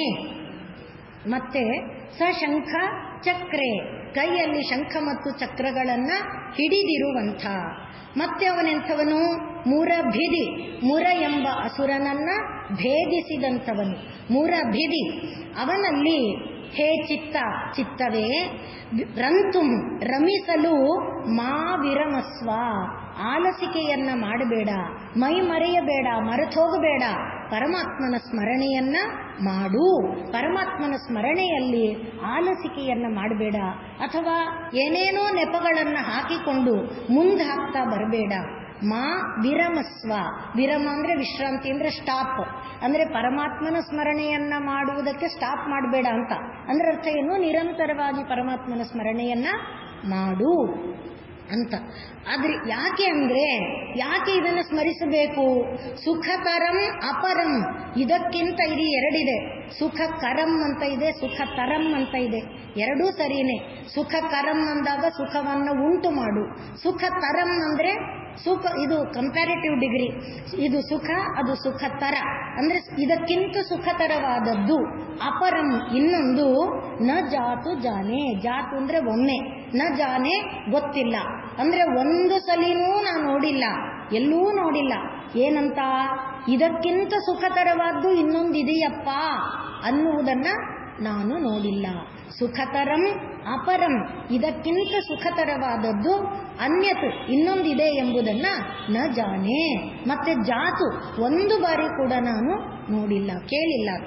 ಆದ್ರಿಂದ ಏನದು, ಹರಿಚರಣ ಸ್ಮರಣ, ಭಗವಂತನ ಪಾದಗಳ ಸ್ಮರಣೆ ಎಂಬ ಅಮೃತೇನ, ಅಮೃತಕ್ಕೆ ತುಲ್ಯಂ ಸಮಾನವಾದದ್ದು ಯಾವುದೂ ಇಲ್ಲ. ಆದ್ದರಿಂದ ಎಲ್ಲರಿಗೆ ಬೇಕಾದ್ದೇನು, ಅಮೃತ. ಅಮೃತ ಯಾರಿಗೆ ಬೇಡ? ಇಲ್ಲಿ ಬನ್ನಿ ಅಮೃತ ಕೊಡ್ತೇವೆ ಅಂತ ಅನೌನ್ಸ್ ಮಾಡಿದ್ರೆ ಹೇಗೆ ಜನ ದುಂಬಾಲು ಬೀಳ್ತಾರೆ, ಒಬ್ಬರ ಮೇಲೆ ಒಬ್ಬರು ಬಿದ್ದು, ಒಬ್ಬರ ತಲೆ ಮೇಲೆ ಕಾಲಿಟ್ಟು, ಒಬ್ಬರು ಮೈ ಮೇಲೆ ಹತ್ತಿ, ನನಗೆ ಕಷ್ಟ ಅಮೃತ ಅಲ್ವೇ, ಇನ್ನೊಬ್ಬ ಸತ್ರು ಪರವಾಗಿ, ಆ ರೀತಿಯಾಗಿ ಜನ ಈಗ ನಾವು ಕುಂಭಮೇಳ ಎಲ್ಲ ಕಡೆ ನೋಡಿದ್ವಲ್ಲ, ಅಂದ್ರೆ ಆ ರೀತಿಯಾದ ತವಕ. ಆದ್ರಿಂದ ಹರಿಚರಣ ಸ್ಮರಣ ಅಮೃತ ದೊರಕುತ್ತೆ ಇಲ್ಲಿ ಬನ್ರಪ್ಪ ಅಂದ್ರೆ, ಅಮೃತ ದೊರಕುತ್ತೆ ಅಂದ್ರೆ ಅದಕ್ಕೆ ಸಮಾನವಾದದ್ದು ಇನ್ಯಾವುದೂ ಕೂಡ ಇಲ್ಲ. ಆದರೆ ಅಂಥ ಅಮೃತಕ್ಕೆ ಬಹುಶಃ ಬರ್ತಾರೋ ಇಲ್ವೋ ಗೊತ್ತಿಲ್ಲ. ಒಟ್ಟಿನಲ್ಲಿ ಇಲ್ಲಿ ಹರಿಚರಣ ಸ್ಮರಣಾಮೃತೇನ ತುಲ್ಯಂ, ಹರಿಚರಣ ಸ್ಮರಣೆ, ಅದಕ್ಕಿನ್ನೇನಿಲ್ಲ, ಕಷ್ಟಪಡಬೇಕಾದ್ದೇನಿಲ್ಲ, ನೆನಪಿಸ್ಕೊಳ್ಳೋದಷ್ಟೇ. ನಾನೇನು ದೇವರ ಮನೆ ತೊಳಿಬೇಕಿಲ್ಲ, ದೇವರ ವಿಗ್ರಹ ತೊಳಿಬೇಕಿಲ್ಲ, ದೀಪ ತೊಳಿಬೇಕಿಲ್ಲ, ಎಣ್ಣೆ ತುಪ್ಪ ಹಾಕಬೇಕಿಲ್ಲ, ಬತ್ತಿ ತರಬೇಕಿಲ್ಲ, ದೀಪ ಹಚ್ಚಬೇಕು, ಏನು ಮಾಡಬೇಕಿಲ್ಲ. ಸ್ಮರಣೆ ಮಾಡೋಕ್ಕೆ ಯಾವ ಕಾಸು ಯಾವ ಖರ್ಚು ಏನಿದೆ, ಸುಮ್ಮನೆ ಸ್ಮರಣೆ ಮಾಡು. ಸ್ಮರಣೆ ಮಾಡಿದರೆ ಅದಕ್ಕೆ ಸಮಾನವಾದ ಬಲ ಎನ್ನುವುದು ಇನ್ನೊಂದಿಲ್ಲ, ಅದಕ್ಕೆ ಸಮಾನವಾದ ಅಮೃತ ಎಂಬುದು ಮತ್ತೊಂದಿಲ್ಲ. ಇದಕ್ಕೆ ನಾವು ನೋಡಿರುವ ದೃಷ್ಟಾಂತವಾದರೂ ಕಾಲಹರಣ ಮಾಡ್ತೇನೆ ಅನ್ಕೋಬಾರದು, ಮನಸ್ಸಿನಲ್ಲಿ ಗಟ್ಟಿಯಾಗಬೇಕು. ಅದಕ್ಕಾಗಿ ಮತ್ತೆ ಮತ್ತೆ ಹೇಳ್ತೇನೆ, ಪರೀಕ್ಷಿತ ರಾಜನಿಗೆ ಶಮೀಕ ಋಷಿಯ ಮಗನಾದಂಥ ಶೃಂಗಿಯಿಂದ ಶಾಪ ಬಂದಿದ್ದು ನಮಗೆಲ್ಲ ಗೊತ್ತಿದೆ. ಆ ಶಾಪವನ್ನ ಶಮೀಕ ಋಷಿಗಳೇ ಕರುಣೆಯಿಂದ ತನ್ನ ಶಿಷ್ಯನನ್ನು ಕಳಿಸಿ ಹೇಳಿದ್ರು, ನೋಡಪ್ಪ ನಿನಗೆ ಶಾಪ ಬಂದಿದೆ, 7 ದಿನದೊಳಗೆ ಸರ್ಪ ಕಡಿದು ನೀನು ಮೃತನಾಗುತ್ತೀಯೇ ಅನ್ನುವ ವಿಚಾರವನ್ನ ಋಷಿಗಳೇ ಹೇಳಿ ಕಳಿಸಿದ್ರು. ಹಾಗೆ ಹೇಳುವಾಗ ಇವನು ಪರೀಕ್ಷಿತ ಅರಮನೆ ಮುಟ್ಟಿದಾನಷ್ಟೇ, ಕಾಡಿಂದ ಅರಮನೆ ಮುಟ್ಟಿದಾನಷ್ಟೇ. ವಿಷಯ ಗೊತ್ತಾದ ತಕ್ಷಣನೇ ಒಳಗಡೆ ಹೋಗಲಿಲ್ಲ. ಅವನು ತನ್ನ ರಾಜ ಪೋಷಾಕಗಳನ್ನೆಲ್ಲ ತ್ಯಜಿಸಿದ, ಅಲ್ಲೇ ಬಿಟ್ಟು ಅವನು ಹಿಂತಿರುಗಿ ಹೊರಟ. ಎಲ್ಲ ಮಂತ್ರಿಗಳು, ಯಾಕೆ ಮಹಾರಾಜ ಈ ರೀತಿ ಮಾಡ್ತಾ ಇದ್ದೀರಿ? ಇಲ್ಲಪ್ಪ, ಶರೀರ ಎಂಬುದು ಶಾಶ್ವತ ಅಲ್ಲ, ಶರೀರದ ಹೆಸರೇ ಅದು ನಾಶಗೊಳ್ಳುತ್ತೆ ಅಂತ. ಶೀರ್ಯತೆ ಇತಿ ಶರೀರಂ, ಬಿದ್ದೋಗುತ್ತೆ ಪ್ರತಿ ಕ್ಷಣದಲ್ಲಿ. ಮುಂದೆ ಇವರೇ ಹೇಳ್ತಾರೆ, ಇದಂ ಶರೀರಂ ಪರಿಣಾಮ ಪೇಶಲಂ, ಪ್ರತಿ ಕ್ಷಣದಲ್ಲಿ ಬಿದ್ದೋಗುತ್ತೆ ಇದು. ಒಂದು ದಿನ ಆಯಸ್ಸು ಬಂತು, ಒಂದು ದಿನ ಆಯಸ್ಸು ಕಡಿಮೆ ಆಯಿತು ಅಲ್ವೇ, 1 ವರ್ಷ ಆಯಿತು, ಆಯಸ್ಸಿನಲ್ಲಿ 1 ವರ್ಷ ಕಡಿಮೆ ಆಯಿತು. ಶರೀರ ಅಂದ್ರೆ ಅದೇ, ಅಂದ್ರೆ ಹೆಚ್ಚಾದಂತೆ ಮೈನಸ್ಸು ಆಗುತ್ತೆ, ಆಯಸ್ಸು ಕಡಿಮೆ ಆಗುತ್ತೆ. ಆ ರೀತಿ ಇರುವುದರಿಂದ ಈ ಶರೀರ ಇರುವಾಗ ಅದನ್ನು ನಾನು ಬಲವಾಗಿ ಇಟ್ಕೊಳ್ಳಲ್ಲ, ನನಗೆ ಗೊತ್ತಿದೆ. ಆದ್ದರಿಂದ ನಾನು ಹೋಗುತ್ತೇನೆ, ಈ ಶರೀರ ಸ್ಥಿರವಲ್ಲ ಅಂತ ಗೊತ್ತಿದೆ. ನನಗೆ ಈಗ ಶಾಪ ಬಂದಿದೆ, ನಾನು ಹೋಗುತ್ತೇನೆ. ಅಯ್ಯೋ, ರಾಜ್ಯದ ಜವಾಬ್ದಾರಿ ಯಾಕೆ, ಜನಮೇಜಯ ಇದ್ದಾನಲ್ಲ, ಯೌವರಾಜ್ಯ ಕಟ್ಟಾಗಿದೆಯಲ್ಲ, ಇನ್ನೆಲ್ಲ ನೀವು ನೋಡ್ಕೊಳ್ಳಿ ಅಂತ ಹೇಳಿದ್ದೆ. ಪರೀಕ್ಷಿತ ಸೀದಾ ಗಂಗಾ ನದಿಯ ತೀರಕ್ಕೆ ಬಂದು ದಕ್ಷಿಣಾಭಿಮುಖವಾಗಿ ದರ್ಭೆಗಳನ್ನು ಹಾಸಿ ಪ್ರಾಯೋಪವೇಶಕ್ಕೆ ಕುಳಿತುಕೊಂಡ ವಿಚಾರ ಗೊತ್ತಿದೆ. ಎಲ್ಲ ಋಷಿಮುನಿಗಳನ್ನು ಬೇಡಿಕೊಂಡ. ಗಂಗಾ ತೀರ ಅಂದರೆ ಋಷಿಮುನಿಗಳಿಗೆ ಕೊರತೆ ಇಲ್ಲ, ಬೇಕಾದ ಸಂಖ್ಯೆಯಲ್ಲಿ ಋಷಿಮುನಿಗಳಿದ್ದಾರೆ. ಎಲ್ಲರನ್ನ ಬೇಡ್ತಾ ಇದ್ದಾನೆ. ಮರಣೋನ್ಮುಖನಾದವನು ಏನು ಮಾಡಬೇಕು, ದಯಮಾಡಿ ತಿಳಿಸಿಕೊಡಿ ಅಂತ ಕೇಳ್ತಾ ಇದ್ದಾನೆ. ಯಾರಿಗೆ ಏನು ಹೇಳಕ್ ಗೊತ್ತಾಗುತ್ತಿಲ್ಲ, ಒಂಥರ ಗಾಬರಿ, ಆತಂಕ, ಏನೇನೋ, ಯಾರಿಗೂ ಗೊತ್ತಾಗುತ್ತಾ ಇಲ್ಲ. ಆಗ ಈ ಮಾತು ಆಕಾಶದಲ್ಲಿ ಹೋಗ್ತಾ ಇದ್ದಂಥ ಶುಕಮುನಿಗಳಿಗೆ ಕೇಳಿ ಅವರು ಕೆಳಗಿಳಿದು ಬಂದವರಿಗೆ ಇವನು ಅರ್ಘ್ಯಪಾದ್ಯಾದಿಗಳನ್ನು ಕೊಟ್ಟು ಸತ್ಕರಿಸಿ ತನ್ನ ಸಮಸ್ಯೆಯನ್ನ ಹೇಳಿದ. ನನಗೆ ಮರಣ ಬೇಡ ಅಂತ ನಾನು ಹೇಳಲ್ಲ, ಮರಣೋನ್ಮುಖನಾದವನು ಏನು ಮಾಡಬೇಕು ಅದನ್ನು ತಾವು ದಯಮಾಡಿ ತಿಳಿಸಿಕೊಡಿ. ಇದು ಲೋಕಕ್ಕೆ ಬೇಕು, ಆದ್ರಿಂದ ದಯಮಾಡಿ ತಿಳಿಸಿಕೊಡಿ. ಆಗ ಶುಕಮುನಿಗಳು ಕೂತ್ಕೊಂಡ್ರು. ಶುಕಮುನಿಗಳ ವೈಶಿಷ್ಟ್ಯವನ್ನ ಭಾಗವತ ಹೇಳುತ್ತೆ. ಒಂದು ಹಸುವಿನ ಹಾಲನ್ನ ಕೆಚ್ಚಲಿಂದ ಪಾತ್ರೆಗೆ ಬೀಳುತ್ತಲ್ಲ, ಅಷ್ಟು ಕಾಲ ಅವರು ಒಂದು ಕಡೆ ನಿಲ್ಲಲ್ವಂತೆ. ಅಂಥ ದಿಟ್ಟ ಪರಿವ್ರಾಜಕ, ನಡೀತಾ ಇರೋದಷ್ಟೇ, ಎಲ್ಲೂ ಯಾವುದೇ ಕೆಲಸಕ್ಕೂ ನಿಲ್ಲುವಂಥವರಲ್ಲ. ಅಂಥ ಪರಿವ್ರಾಜಕರು ಕೂತ್ಕೊಂಡ್ರಂತೆ. ಎಲ್ಲರಿಗೆ ಆಶ್ಚರ್ಯ, ಕೂತ್ಕೊಂಡ್ರಲ್ಲ ಶುಕಮುನಿಗಳು. ಆಗ ಶುಕಮುನಿಗಳು ಪರೀಕ್ಷಿತನಿಗೆ ಬೋಧೆ ಮಾಡುವುದಕ್ಕೆ, ಈಗ ನಾವು ಹೇಳಿದ್ವಲ್ಲ, ಭಗವನ್ ನಾಮ ಹರಿಚರಣ ಸ್ಮರಣ ಅಮೃತ, ಅದಕ್ಕೆ ಸದೃಶವಾದ್ದು ಇನ್ನೊಂದಿಲ್ಲಪ್ಪ. ನೀನು 7 ದಿನಗಳಲ್ಲಿ ನನಗೆ ಮರಣ ಅಂತ ಭಯ ಪಡಬೇಡ. 7 ಅಲ್ಲ, ನಾನು ಕಥೆ ಹೇಳ್ತೇನೆ ಕೇಳು. 7 ದಿನ ನಿನಗೆ 7 ದಿನ ಇದೆ. ಖಟ್ವಾಂಗನಿಗೆ ಈಗ ನಾವು ಕೂಡ ಹಾಗೆ, ಇಷ್ಟು ಕಾಲ ಕಳೆದೋಯ್ತು, ಇನ್ನೇನಂತೆ ಬಿಡಿ, ಈಗ ಸ್ಮರಣೆ ಮಾಡಿದ್ರೇನು ಬಿಟ್ರೇನು, ಮುಂದಿನ ಜನ್ಮ ನೋಡ್ಕೊಳ್ಳೋಣ, ಬೇಕಾಗಿಲ್ಲ, ಈಗ ಕೂಡ ಸಾಕು, ಈಗಲೂ ಸಾಕು. ಖಟ್ವಾಂಗನ ಉದಾಹರಣೆಯನ್ನ ಶುಕಮುನಿ ಹೇಳ್ತಾ ಇದ್ದಾರೆ. ಖಟ್ವಾಂಗ ಅವನು ಕೂಡ ಇಕ್ಷ್ವಾಕು ವಂಶದಲ್ಲಿ ಬಂದಂಥ ಮಹಾರಾಜ. ದೇವಲೋಕಕ್ಕೆ ಹೋಗಿ ದೇವತೆಗಳಿಗೆ ಸಹಾಯವನ್ನ ಮಾಡ್ತಾ ಇದ್ದಂಥವನು. ಒಂದು ಸಲ ತೀವ್ರ ದೀರ್ಘಕಾಲ ಅವನು ಯುದ್ಧ ಮಾಡಬೇಕಾಯ್ತು ಅಸುರರ ಜೊತೆಯಲ್ಲಿ. ಬಹಳ ತೀಕ್ಷ್ಣವಾಗಿ ಯುದ್ಧ ಮಾಡಬೇಕಾಯ್ತು. ಕೊಟ್ಟ ಕೊನೆಯದಾಗಿ ಅಂತೂ ವಿಜಯ ಸಿಕ್ತು. ವಿಜಯ ಸಿಕ್ಕಿದಾಗ ದೇವತೆಗಳು ಹೇಳಿದರು, ಏನು ವರ ಬೇಕು ನಿನಗೆ? ನನಗೇನು ವರ ಬೇಡ, ನನ್ನ ಆಯಸ್ಸೆಷ್ಟಿದೆ ತಿಳಿದು ಹೇಳಿ. ಆಗ ದೇವತೆಗಳು ಬ್ರಹ್ಮಾದಿಗಳೆಲ್ಲ ಇದ್ರಲ್ವಾ, ಹೇಳಿದ್ರು, ನಿನ್ನ ಆಯಸ್ಸು 1.5 ಮುಹೂರ್ತ, 1.5 ಮುಹೂರ್ತ ನಿನ್ನ ಆಯಸ್ಸಿದೆ. ತಕ್ಷಣ ಖಟ್ವಾಂಗ ಏನು ಮಾಡ್ದ? ಎಲ್ಲ ತ್ಯಾಗ ಮಾಡಿ ಪರಮಾತ್ಮನ ಧ್ಯಾನದಲ್ಲಿ ಮುಳುಗಿದ. ಎಲ್ಲ ತ್ಯಜಿಸಿ ಪರಮಾತ್ಮನಲ್ಲಿ ಒಂದಾಗಿ ಹೋದ. 1.5 ಮುಹೂರ್ತದಲ್ಲಿ ಖಟ್ವಾಂಗನಿಗೆ ದೊರೆತದ್ದು 7 ದಿನಗಳ ಕಾಲ ನಿನಗಿದೆ. ಒಂದು ದಿನಕ್ಕೆ ಎಷ್ಟು ಮುಹೂರ್ತ ಅಲ್ವೇ? 7 ದಿನಗಳ ಕಾಲ ನಿನಗಿದೆ. ಕಂಗೆಡಬೇಡ ಮಗು, ದೇವರ ನಾಮವನ್ನು ಸ್ಮರಿಸು ಅಂತ ಹೇಳುವುದಕ್ಕೆ ಶುಕಮುನಿಗಳು ಕೂತಿದ್ದಾರೆ, ಆರಂಭ ಮಾಡಕ್ಕೆ ಕೂತಿದ್ದಾರೆ.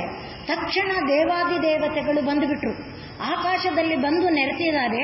ಕೈಯಲ್ಲಿ ಅಮೃತ ಕಲಶ ಇಟ್ಕೊಂಡಿದ್ದಾರೆ ದೇವತೆಗಳು. ಇದು ಕಲ್ಪಿತ ಕಥೆಯಲ್ಲ, ಭಾಗವತದಲ್ಲಿರುವ ಕಥೆ. ದೇವಾದಿ ದೇವತೆಗಳು ಕಲಶವನ್ನ ತಕೊಂಡು ಬಂದಿದ್ದಾರೆ. ಶುಕಮುನಿಗಳೇ, ತಾವು ನಿಲ್ಲಿಸಿ. ಈಗ ನೋಡಿ, ಹರಿಚರಣ ಸ್ಮರಣಾಮೃತೇನ ತುಲ್ಯಂ ನ ಜಾತು ಜಾನೆ. ನಾನು ಕಂಡಿಲ್ಲ, ಅದಕ್ಕೆ ಇದನ್ನ ನಾವು ಗಮನಿಸಬೇಕಾದಂಥ ವಿಚಾರ. ಆಗ ಋಷಿಮುನಿಗಳು ದೇವತೆಗಳು ಬಂದು, ಶುಕಮುನಿಗಳೇ ನಿಲ್ಲಿಸಿ, ನಿಮಗೇನಾಗಬೇಕು? ಪರೀಕ್ಷಿತನಿಗೆ ಅಮೃತ ಕೊಡಬೇಕು. ಅವನು ಮರಣೋನ್ಮುಖನಾದವನು ಮರಣದಿಂದ ವಿಮುಕ್ತನಾಗಬೇಕು. ನಾವು ಅಮೃತ ಕೊಡ್ತೇವೆ, ನಾವು ಅಮೃತ ತಂದಿದ್ದೇವೆ, ಸಾಕಲ್ಲ. ನೀವು ಯಾವ ಕಥೆಯನ್ನ, ಯಾವ ಭಗವನ್ ನಾಮಾಮೃತವನ್ನ, ಕಥಾಮೃತವನ್ನ ನೀವು ಹೇಳಕೊಟ್ಟಿದ್ದೀರೆ, ಅದನ್ನ ನಮಗೆ ಕೊಡಿ, ನಾವು ಅವನಿಗೆ ಅಮೃತವನ್ನ ಕೊಡ್ತೇವೆ. ಆಗ ಶುಕಮುನಿಗಳು ಹೇಳ್ತಾರೆ, ಕ್ವ ಕಥಾ ಕ್ವ ಸುಧಾ, ನಿಮ್ಮ ಅಮೃತೆಯಲ್ಲಿ, ನಮ್ಮ ಕಥಾಮೃತೆಯಲ್ಲಿ ಹರಿಚರಣ ಸ್ಮರಣಾಮೃತೇನ ತುಲ್ಯಂ ನ ಜಾತು ಜಾನೆ, ಅದು ಎಂದಿಗೂ ಸಮ ಆಗಕ್ಕೆ ಸಾಧ್ಯ ಇಲ್ಲಪ್ಪ. ಆಗ ಅಲ್ಲೇ ಭಾಗವತದಲ್ಲೇ ಕಥೆ ಬರುತ್ತೆ. ಬ್ರಹ್ಮ ತಕ್ಕಡಿ ತನ್ನಂತೆ, ತಕ್ಕಡಿ ತಂದು ಅಮೃತ ಕಲಶವನ್ನ ಒಂದು ಕಡೆಯಲ್ಲಿಟ್ಟು ಭಗವನ್ನಾಮವನ್ನ ಮತ್ತೊಂದು ಕಡೆಯಲ್ಲಿಟ್ಟರೆ ಭಗವನ್ನಾಮ ತೂಕವಾಗಿದೆ. ಇದು ಹಾಗೆ ಅಂದ್ರೆ ಅಮೃತ ಯಾಕೆ ಸದೃಶ ಅಲ್ಲ? ಅಮೃತವನ್ನ 1 ಬಿಂದು ಅಮೃತ ಕುಡಿದರೆ ಸಾಕು, ನಿಜ. 1 ಬಿಂದು ಅಮೃತ ಒಳಗೆ ಪ್ರವೇಶಿಸಿದ ಮೇಲೆ ಅವನಿಗೆ ಸ್ವರ್ಗಾದಿ ಲೋಕ ಇದೆ. ಎಲ್ಲಿಯವರೆಗೆ? ಅಮೃತ ಬಿಂದು ಒಳಗಿರುವಲ್ಲಿಯವರೆಗೆ. ಅದು ಜೀರ್ಣವಾಗಿ ರಕ್ತಗತವಾಗಿ ಎಲ್ಲ ಹೊರಟೋದ ಮೇಲೆ ಮತ್ತೆ ಬರಲೇಬೇಕಾ? ಕ್ಷೀಣೆ ಪುಣ್ಯೆ ಮತ್ತೆ ಲೋಕಂ ವಿಶಂತಿ, ಬರಲೇಬೇಕು.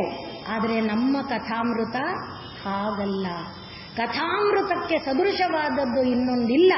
ಆದ್ದರಿಂದ ನಾನು ಕಥಾಮೃತವನ್ನ ವಿನಿಮಯ ಮಾಡಲ್ಲ ಅನ್ನುವುದಾಗಿ ದೇವತೆಗಳನ್ನ ಹಿಂತಿರುಗಿ ಕಳಿಸಿದರು ಶುಕಮುನಿಗಳು ಅಂತ ನಾವು ಭಾಗವತದಲ್ಲಿ ಓದ್ತೇವೆ.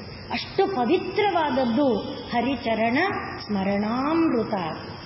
ಭಗವಂತನ ನಾಮಸ್ಮರಣೆ, ಭಗವಂತನ ಪಾದಾರವಿಂದಗಳ ಸ್ಮರಣೆ ಇದೆಯಲ್ಲ ಅದು ಅಮೃತ. ಆ ಅಮೃತಕ್ಕೆ ಸದೃಶವಾದದ್ದು ಇನ್ನೊಂದು ಇಲ್ಲ.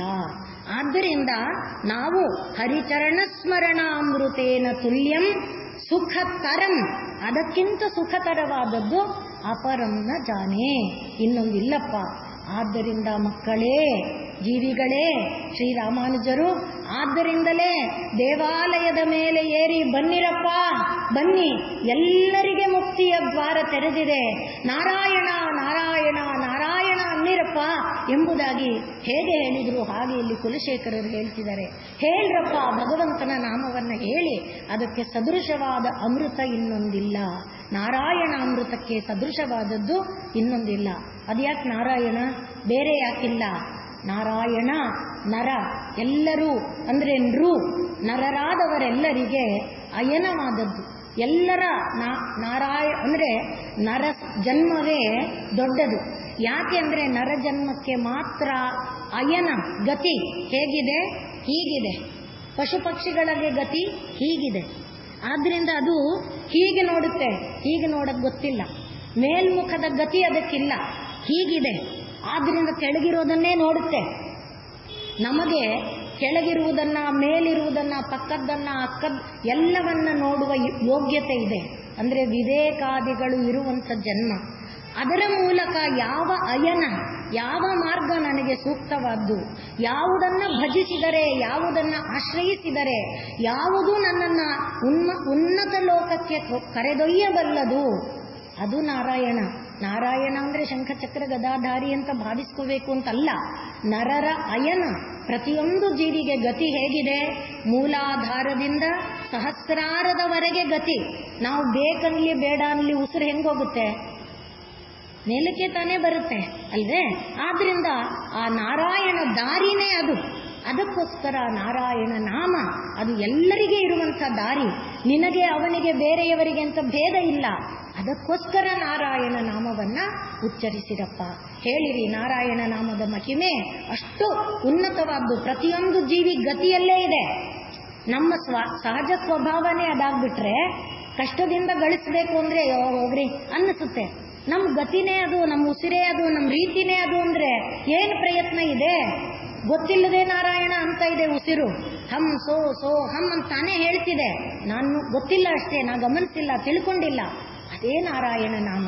ಆದ್ರಿಂದ ನಾರಾಯಣ ನಾಮವನ್ನ ಉಚ್ಚರಿಸಿ ಅನ್ನುವುದಾಗಿ ಇಲ್ಲಿ ಹೇಳ್ತಾ ಇದ್ದಾರೆ. ಅದು ಎಂಥದು? ಸರಸಿಜ ನಯನೇ ಸಶಂಖ ಚಕ್ರೇ. ಶಂಖ ಮತ್ತು ಚಕ್ರಗಳನ್ನ ಉಳ್ಳದ್ದು. ಇಲ್ಲಿ ಶಂಖ ಎಂಬುದು ಬುದ್ಧಿ ತತ್ವವನ್ನು, ಚಕ್ರ ಎಂಬುದು ಮನಸ್ತತ್ವವನ್ನು ಪ್ರತಿನಿಧಿಸುತ್ತೆ. ಶಂಖ ಮತ್ತೆ ಬುದ್ಧಿ ಮತ್ತು ಮನಸ್ತತ್ವಗಳೆರಡೂ ಕೂಡ ಮನುಷ್ಯನನ್ನ ನಿಯಮನ ಮಾಡೋದದೇ. ಪ್ರಾಣಿಗಳಲ್ಲಿ ಬುದ್ಧಿ ಮತ್ತು ಮನಸ್ತತ್ವಗಳ ಸಂಬಂಧ ಇಲ್ಲ. ಆದ್ರಿಂದ ನೋಡಿ, ಪ್ರತಿದಿನ ನೀವು ಮನೆಯಲ್ಲಿ ನಾಯಿ ಸಾಕಿದ್ರೆ, ಹಸು ಯಾವುದಕ್ಕೆ ಆಗಿರಲಿ, ಪ್ರತಿದಿನ ಅದಕ್ಕೆ ಒಂದು ಟೈಮ್ಗೆ ಆಹಾರ ಕೊಡ್ತೀರ. ಆದರೆ ಅದು ನೀವು ತಗೊಂಡು ಬರುವಷ್ಟರಲ್ಲಿ ಅಲ್ಲಿ ಹುಲ್ಲಿದೆ, ಇಲ್ಲಿ ಹಸು ಇದೆ. ಅಲ್ಲಿಂದ ಹುಲ್ಲು, ಮೆದೆಯಿಂದ ಹುಲ್ಲು ತರುವಷ್ಟರಲ್ಲಿ ಜಗ್ಗಿ ಜಗ್ಗಿ ಗಂಟೆ ಮಾಡಿ ಅಂಬಾ ಅಂಬಾ. ನೀವು ನೋಡಿದ್ರೆ ಕೊಟ್ಟಿಗೆಯಲ್ಲಿ ಗಮನಿಸಿದ್ರೆ ಕಿರ್ಚಿ ಬೊಬ್ಬೆ ಹೊಡೆಯುತ್ತೆ. ಯಾಕೆ ಗೊತ್ತಿಲ್ವಾ? ಅಲ್ಲಿರೋ ಹುಲ್ಲು ತೆಗಿತಿದ ನಂಗೆ ಕೊಡ್ತಾನೆ. ನೋಡಿದ್ದೀರಾ? ಹಾಗೆ ಮನೆಯಲ್ಲಿ ನಾಯಿ ಕಟ್ಟಿದ್ರೆ, ನಾಯಿಗೆ ನೀವು ತಂದಿದ್ದೀರಿ, ಅದು ಅದರ ಪಾತ್ರೆಗೆ ಹಾಕುವಷ್ಟರಲ್ಲಿ ಮೇಲ್ನಗಿಯುತ್ತೆ, ಕೆಳಗಿಳಿಯುತ್ತೆ, ಜಗ್ಗಿ ಜಗ್ಗಿ ಅದೇ ಒಂದೇ ಕ್ಷಣ. ಅಂದ್ರೆ ಇದೆಲ್ಲ ಪ್ರಾಣಿಗಳಲ್ಲಿರುವಂಥ ಭಾವ. ಇವತ್ತು ನಮ್ಮೊಳಗೂ ಅದೇ ತರ ಪಶುಭಾವ ಬಂದುಬಿಟ್ಟಿದೆ ಆಹಾರದ ವಿಷಯದಲ್ಲಿ. ಆದರೆ ನಮ್ಮಲ್ಲಿ ಈ ಬುದ್ಧಿ ಮತ್ತು ಮನಸ್ಸೆಂಬ ಎರಡು ತತ್ವ, ಅವ್ರೇನು ಅನ್ಕೋತಾರೆ, ನಾ ಈ ಹುಚ್ಚಿನ ತರ ಆಡಬಾರ್ದು, ನಾ ತಿಂದಿಲ್ವಾ ಕಂಡಿಲ್ವಾ ಅಂತ ಕೊನೆ ಪಕ್ಷ ಒಂಚೂರು ನಿಯಮನ ಮಾಡ್ಕೊಳಕ್ ಒಂಚೂರಾದ್ರೂ ಬರುತ್ತೆ. ಆ ರೀತಿ ಬುದ್ಧಿ ಮತ್ತು ಮನಸ್ತತ್ವಗಳ ನಿಯಮನದಿಂದ ಮನುಷ್ಯ ನಾರಾಯಣನಾಗುವ ಪ್ರಯತ್ನವನ್ನ ಮಾಡುವುದಕ್ಕೆ ಸಾಧ್ಯ ಆಗುತ್ತೆ. ಹಾಗೆ ಮಾಡಕ್ಕಾಗಲಿಲ್ವಾ? ಎಲ್ಲಿದೆ ಪರಮಾತ್ಮನ ಚಕ್ರ? ಪರಮಾತ್ಮನನ್ನ ಆಶ್ರಯಿಸಿದ್ರೆ ಪರಮಾತ್ಮನ ಚಕ್ರ ನಮ್ಮನ್ನ ಬಿಡೋದಿಲ್ಲ. ತಾಯಿ ಉತ್ತರೆ, ಅಶ್ವತ್ಥಾಮ ಬ್ರಹ್ಮಶಿರವನ್ನ ಪ್ರಯೋಗ ಮಾಡಿಬಿಟ್ಟ, ಎಲ್ಲವನ್ನ ಧ್ವಂಸ ಮಾಡ್ಕೊಳ್ತಾ ಉತ್ತರ ಗರ್ಭವನ್ನು ಪ್ರವೇಶ ಮಾಡಿಬಿಡ್ತು. ಕೃಷ್ಣ ಈ ಬೆಂಕಿ ತಡೆಯಕ್ಕಾಗ್ತಾ ಇಲ್ಲ, ಸುಡ್ತಾ ಇದೆ, ಕೃಷ್ಣ ಕಾಪಾಡು ಕೃಷ್ಣ ಅಂತ ಕೂಗುತ್ತಾ ಇದ್ದರೆ ಪರಮಾತ್ಮನ ಚಕ್ರ ಹೋಯಿತು. ನಾವು ಹೇಳಿದ್ವಲ್ಲ, ಭಗವನ್ನಾಮ ಬಲವಾದ ಎಲೆಕ್ಟ್ರಿಫೈಡ್ ಫೆನ್ಸ್ ಅದು ನಮ್ಮನ್ನು ಯಾವುದು ಒಳಗೆ ಬರದಂತೆ, ಯಾವ ಶತ್ರು ನಮ್ಮೊಳಗೆ ಪ್ರವೇಶ ಮಾಡದಂತೆ ರಕ್ಷಿಸಬಲ್ಲ ಸಾಮರ್ಥ್ಯವುಳ್ಳಂಥದ್ದು ಭಗವನ್ನಾಮ. ಆ ತನ್ನ ಚಕ್ರವನ್ನ ಯಾವಾಗ ಪ್ರವೇಶ ಮಾಡಿದ, ಆ ಗರ್ಭದ ದ್ವಾರದಲ್ಲಿ ಚಕ್ರ ನಿಲ್ಲಿತು, ಬ್ರಹ್ಮಶಿರ ಏನೂ ಮಾಡುವುದಕ್ಕೆ ಸಾಧ್ಯ ಆಗಲಿಲ್ಲ. ಆದರೆ ಭಗವಂತನ ಚಕ್ರ, ಆದ್ರಿಂದಲೇ ಸಶಂಖ ಚಕ್ರೇ, ಬುದ್ಧಿಯನ್ನ ಕೊಡುವವನು. ದದಾಮಿ ಬುದ್ಧಿಯೋಗಂ ತಂ ಏನ ಮಾಮುಪಯಾಂತಿ, ನನ್ನನ್ನು ಬಂದು ಸೇರುವ ಬುದ್ಧಿಯನ್ನ ನಾನೇ ಕೊಡ್ತೇನೆ. ಹಾಗೆ ಬಂದು ಸೇರುವ ಬುದ್ಧಿಯನ್ನ ಕರುಣಿಸುವ ಪರಮಾತ್ಮ. ಆದ್ರಿಂದಲೇ ಶಂಖಚಕ್ರವನ್ನ ತನ್ನ ನಿಯಮನದಲ್ಲಿಟ್ಕೊಂಡಿದ್ದಾನೆ. ಅಂಬರೀಷ ನಿತ್ಯ ನಿರಂತರ ಭಗವಂತನ ಸ್ಮರಣೆಯನ್ನ ಮಾಡಿದ ಮಹಾರಾಜ, ಸಾಧಾರಣನಲ್ಲ ಅಂಬರೀಷ. ಮಾಂಧಾತನ ಮಗನಲ್ಲಿ ಒಬ್ಬನಾದವನು. ಮಾಂಧಾತ ಇಕ್ಷ್ವಾಕು ಕುಲದಲ್ಲಿ ಬಂದ ಕೃತಯುಗದ ಮೊಟ್ಟ ಮೊದಲನೆಯ ರಾಜ. ಆ ಮಾಂಧಾತ ರಾಜನ ಪರಂಪರೆಯಲ್ಲಿ ಮಾಂಧಾತನ ಮಗನಾಗಿ ಬಂದವನು ಅಂಬರೀಷ. ರಾಜನಾಗಿದ್ದರೂ ಕೂಡ ಅವನ ಚರಿತೆಯನ್ನ ಭಾಗವತ ಹೇಳುತ್ತೆ. ದೇವಸ್ಥಾನವನ್ನ ಗುಡಿಸ್ತಾ ಇದ್ದ, ಎಲ್ಲ ರೀತಿಯ ದೇವಸ್ಥಾನದ ಶುದ್ಧತೆಗೆ ಬೇಕಾದ ಕೆಲಸಗಳನ್ನ ಮಾಡ್ತಿದ್ದ, ದೇವರನ್ನ ತೊಳೀತಿದ್ದ. ಎಲ್ಲ ಇದು ಅದು ಅಲ್ಲ, ಪ್ರತಿದಿನ ಅಂಬರೀಷ ಮಾಡ್ತಾ ಇದ್ದ ಕೆಲಸಗಳನ್ನ ಭಾಗವತ ನಮಗೆ ವಿವರಿಸಿ ಹೇಳುತ್ತೆ. ಯಾವ ರೀತಿ ನಮ್ಮ ನಡೆಯನ್ನ ದೈವಮಯವಾಗಿ ಭಗವನ್ಮಯವಾಗಿ ನಾವು ಮಾಡಿಕೊಳ್ಬೇಕು ಅನ್ನುವುದನ್ನ ಅಂಬರೀಷ ಚರಿತೆಯ ಮೂಲಕ ತೋರಿಸುತ್ತೆ. ಹಾಗಿದ್ದಂಥ ಅಂಬರೀಷ ಏಕಾದಶಿ ವ್ರತವನ್ನ ಮಾಡ್ತಾ ಇದ್ದ ಕಥಾಮೃತ ನಿಮಗೆಲ್ಲ ಗೊತ್ತಿದೆ. ಹಾಗೆ ಅವನು ಸುದೀರ್ಘ ಕಾಲ ಏಕಾದಶಿ ವ್ರತವನ್ನ ನೆರವೇರಿಸ್ತಾ ಬಂದಿದ್ದಾಗ ಅವನಿಗೆ ಪರಮಾತ್ಮ, ನೀನು ಮಾಡಿದ ಈ ಸೇವೆಗೆ ನಾನು ನಿನಗೇನು ಕೊಡ್ಲಿ ಪರಮಾತ್ಮ, ನಿನ್ನಿಂದ ನಾನು ಏನನ್ನೋ ಬಯಸಿ ನಿನ್ನ ಸೇವೆಯನ್ನ ಮಾಡಿಲ್ಲ, ನನಗೆ ನೀನು ಬೇಕು, ನಿನ್ನ ನಾಮ ಬೇಕು, ನಿನ್ನ ನಾಮಾಮೃತ ನಿತ್ಯ ನಿರಂತರ ನನ್ನೊಳಗಿರಬೇಕು, ನನಗಿನ್ನೇನು ಬೇಡ. ಆದರೆ ಪರಮಾತ್ಮ ತಾನೇ ತನ್ನ ಚಕ್ರವನ್ನ ಅಂಬರೀಷನಿಗೆ ಕೊಟ್ಟ, ಭಾಗವತದಲ್ಲಿದೆ. ಆದ್ರಿಂದಲೇ ದೂರ್ವಾಸ ಮುನಿಗಳು ಕೋಪ ಮಾಡಿಕೊಂಡಾಗ ಅಂಬರೀಷ ಏನೂ ಮಾಡಲಿಲ್ಲ, ಅಂಬರೀಷ ಕೈ ಮುಗಿದು ನಿಂತಿದ್ದ ಅಷ್ಟೇ. ಆದರೆ ಚಕ್ರ ತಾನೇ ದೂರ್ವಾಸನು ಪ್ರಯೋಗ ಮಾಡಿದ ಕೃತ್ಯೆಯನ್ನ, ದೂರ್ವಾಸರು ತಮ್ಮ ಕೂದಲನ್ನ ಎಳೆದು ಒಂದು ಕೃತ್ಯೆಯನ್ನ, ಹೋಗು ಅಂಬರೀಷನನ್ನ ನಾಶ ಮಾಡು ಅಂದ್ರು. ಆದರೆ ಆ ಕೃತ್ಯ ಬಂದು ಮುಟ್ಲಿಲ್ವೇ? ಅದಕ್ಕೆ ಹೇಳ್ತಾ ಇದ್ದೇನೆ, ಪರಮಾತ್ಮನ ಚಕ್ರ ನಮ್ಮನ್ನ ಹಾಗೆ ಕಾಪಿಡುತ್ತೆ, ಪರಮಾತ್ಮನ ನಾಮ ನಮ್ಮನ್ನ. ಹಾಗಾಗಿ ಕೃತ್ಯ ಅದು ದೂರ್ವಾಸರು ಪ್ರಯೋಗ ಮಾಡಿದ ಕೃತ್ಯ ಅಂಬರೀಷನನ್ನ ಮುಟ್ಲಿಲ್ಲ, ಕೃತ್ಯೆಯನ್ನ ಧ್ವಂಸ ಮಾಡ್ತು, ದೂರ್ವಾಸರನ್ನ ಅಟ್ಕೊಂಡು ಹೋಯ್ತು. ದೂರ್ವಾಸರು ಲೋಕ ತಿರುಗಿದ್ದಾರೆ, ಎಲ್ಲೂ ರಕ್ಷಣೆ ಸಿಕ್ಕಲಿಲ್ಲ. ಯಾಕೆ? ಪರಾತ್ಪರ ವಸ್ತು, ಪರಬ್ರಹ್ಮ ವಸ್ತುವಿನ ಶಕ್ತಿ ಅದು. ಬ್ರಹ್ಮ ವಿಷ್ಣು ಈಶ್ವರರ ಶಕ್ತಿ ಅಲ್ಲ, ಪರಾತ್ಪರ ವಸ್ತುವಿನ ಶಕ್ತಿಯಾದ್ರಿಂದ ನಮ್ಮ ಕೈಯಲ್ಲಿ ಆಗಲ್ಲ ಅಂತ ಎಲ್ಲರೂ ಕೈ ಬಿಟ್ರು. ಕೊನೆಗೆ ವೈಕುಂಠಧಾಮ ವಿಕುಂಠಧಾಮಕ್ಕೆ ಹೋಗಿ ದೂರ್ವಾಸರು ಬೇಡಿದರೆ ಪರಮಾತ್ಮ ಏನು ಹೇಳ್ದ? ನಾನು ಭಕ್ತರ ಅಧೀನನಪ್ಪ, ಭಕ್ತರು ಹೃದಯದಲ್ಲಿ ನನ್ನ ಕಟ್ಟಾಕ್ಬಿಟ್ಟಿದ್ದಾರೆ, ನಾನೇನು ಮಾಡಕ್ಕಾಗಲ್ಲ, ನೀನು ನನ್ನ ಭಕ್ತನಿಗೆ ಶರಣು ಹೋಗು ಅಂತ ಪರಮಾತ್ಮ ಹೇಳಿದ. ಅಂದರೆ ಆ ಚಕ್ರದ ಒಂದು ಬೆಲೆ, ಭಗವನ್ನಾಮದ ಬೆಲೆ ಏನು ಅದನ್ನು ನಾವು ಪರಿಭಾವಿಸಿಕೊಳ್ಳಬೇಕು. ಆದ್ರಿಂದಲೇ ಸಶಂಖ ಚಕ್ರೇ, ಚಕ್ರ ಮತ್ತು ಶಂಖಗಳನ್ನ ಧರಿಸಿರುವಂಥ ಆ ಪರಮಾತ್ಮನ ಸ್ಮರಣೆ ಇದೆಯಲ್ಲ, ಆ ಪರಮಾತ್ಮನ ಸ್ಮರಣೆ ನಮ್ಮನ್ನ ಮುರಭಿದಿ, ಮತ್ತೆ ಇದೆಲ್ಲ ಸಪ್ತಮಿ ವಿಭಕ್ತಿಯಲ್ಲಿದೆ. ಅವನಲ್ಲಿ ಮಾಡಿದ ಸ್ಮರಣೆ ವ್ಯರ್ಥವಲ್ಲ, ಅದಕ್ಕೆ ಸದೃಶವಾದದ್ದು ಇನ್ನೊಂದಿಲ್ಲ ಅನ್ನುವ ಅರ್ಥ. ಇಲ್ಲಿ ಮುರಭಿದಿ ಅದು ಅನ್ನುವುದು ಕೂಡ ಒಂದು ವಿಶಿಷ್ಟವಾದಂಥ ತತ್ವ. ನಾವು ನೋಡೋದಾದರೆ ಮುರ ಅನ್ನುವವನು ನರಕನ ತಮ್ಮ. ಇದು ಕೂಡ ಮತ್ತೆ ಭಾಗವತದಲ್ಲಿ ಬರುವಂಥ ಒಂದು ಕಥಾಭಾಗ.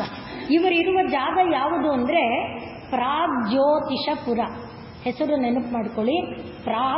ಪ್ರಾಕ್ ಅಂದ್ರೆ ಹಿಂದೆ, ಜ್ಯೋತಿಷ ಜ್ಯೋತಿ ಇದ್ದಂಥ ಪುರ ಅಂದ್ರೆ ಮೊದಲು ಎಲ್ಲರೂ ಕೂಡ ದೇವತೆಗಳಾಗಿದ್ರು.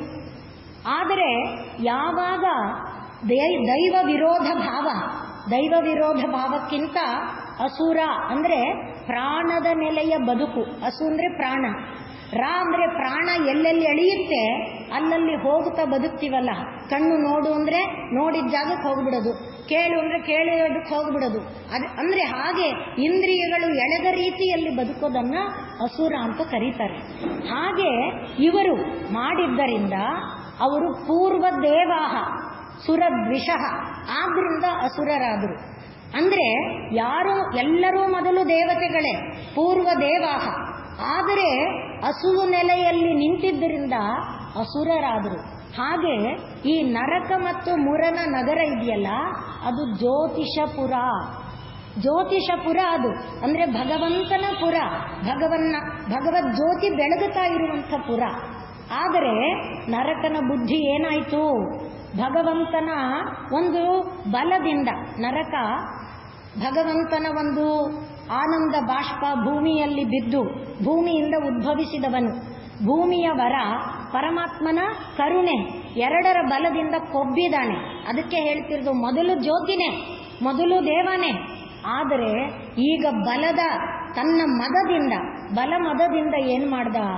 ದೇವತೆಗಳ ತಾಯಿಯಾದ ಅದಿತಿಯ ಬೆಂಡೋಲೆಯನ್ನ ಕಿತ್ಕೊಂಡು ಬಂದ, ಇಂದ್ರನ ಸಿಂಹಾಸನವನ್ನ ತಂದ, ವರುಣನ ಛತ್ರಿಯನ್ನ ಕಿತ್ಕೊಂಡು ಬಂದ.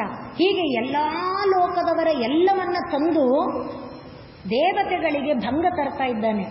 ಆದ್ರಿಂದ ಈಗ ಏನಾಯ್ತು? ಪ್ರಾಕ್ ಜ್ಯೋತಿಷಪುರ.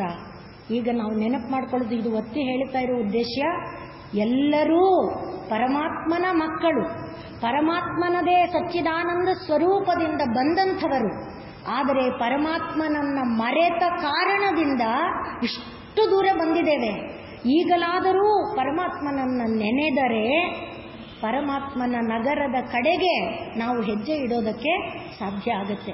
ಆದ್ದರಿಂದಲೇ ಕಠ ಉಪನಿಷತ್ತಿನಲ್ಲಿ ಆವೃತ್ತ ಚಕ್ಷುಹು ಅಮೃತತ್ವಮಿಚ್ಛನ್ ಕಶ್ಚಿತ್ ಧೀರ, ಅಂದ್ರೆ ಯಾರಿಗೆ ನಾನು ಪರಮಾತ್ಮನ ವಸ್ತು, ನಾನು ಎಂಬುದು ಇಂಥ ಒಂದು ಹೆಸರು, ಇಂಥ ಒಂದು ವ್ಯಕ್ತಿ, ಇಂಥ ಒಂದು ಆಸ್ತಿ ಸಂಪತ್ತುಗಳಿರುವಂತಹ ಒಬ್ಬ ಆಢ್ಯನಾದಂಥವನು ಅಲ್ಲ.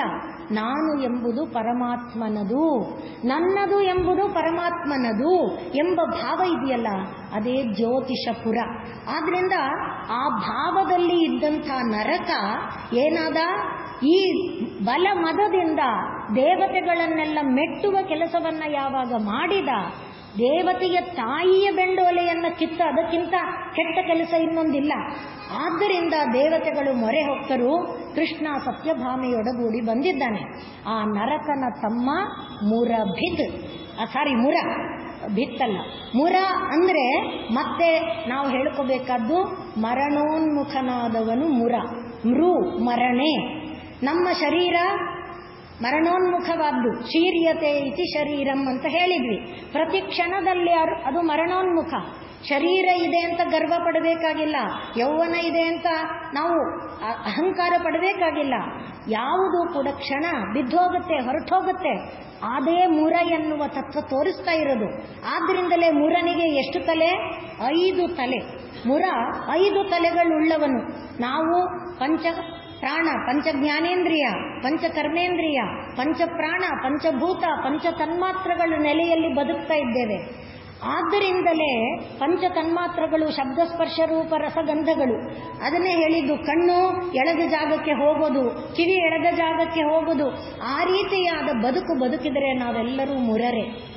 ಆದ್ದರಿಂದನೇ ಅವನ ಒಂದು ಕೋಟೆ ಹೇಗಿದೆ ಅಂದರೆ, ಬೆಟ್ಟದ ಕೋಟೆ, ನೀರಿನ ಕೋಟೆ, ಬೆಂಕಿಯ ಕೋಟೆ. ಇದೆಲ್ಲ ನಿಮಗೆ ಭಾರ ಅನ್ನಿಸ್ತಿರ್ಬೋದು, ಆದರೆ ಇದು ಕಥೆ. ಯಾವತ್ತೂ ಕಥೆಯಲ್ಲ, ಮೊದಲಿಂದ ಹೇಳಿದ್ದೇವೆ. ಕಥೆಯಲ್ಲಿರುವುದು ತತ್ವ. ಮತ್ತೆ ಛಾಂದೋಗ್ಯ ಉಪನಿಷತ್ತು ಹೇಗೆ ಶಂಕರಾಚಾರ್ಯ ಮೊದಲಾದವರು ಪಂಚ ಕರ್ಮ ಎಂಬುದಾಗಿ ಹೇಳ್ತಾರೆ, ಹಾಗೆ ಈ ತ್ರಿವೃತ್ಕರಣ ಅಂತ ಛಾಂದೋಗ್ಯ ಉಪನಿಷತ್ ಹೇಳುತ್ತೆ. ಅದು ಏನು? ತೇಜ ಅಪ್ ಅನ್ನ, ತೇಜ ಅಪ್ ಅನ್ನ ಮೂರರಿಂದ ಇಡೀ ವಿಶ್ವಾಂಡ ತುಂಬಿದೆ. ತೇಜೋ ಅಪ್ಪನ್ನ ಎಂಬುದೇ ಸತ್ವರಜಸ್ ತಮಸ್ಸು. ಆ ತೇಜೋ ಅಬನ್ನಮಯವಾದ್ರಿಂದ ಆ ಮೂರು, ತೇಜ ಅಂದ್ರೆ ಯಾವುದು? ಅವನ ಅಗ್ನಿ ಕೋಟೆ, ಜಲ ಅಪ್ ಅಂದ್ರೆ ಯಾವುದು? ಜಲಕೋಟೆ. ಬೆಟ್ಟದ ಕೋಟೆ ಪೃಥ್ವಿ ಅಂದ್ರೆ ತೇಜೋ ಅಪ್ ಅನ್ನಮಯವಾದ ಕೋಟೆಯಿಂದ ಈ ಇಡೀ ವಿಶ್ವ ನಿಂತಿದೆ, ಇಡೀ ಶರೀರ ನಿಂತಿದೆ. ಅದು ಛಾಂದೋಗ್ಯದಲ್ಲಿ ವಿಸ್ತಾರವಾಗಿದೆ.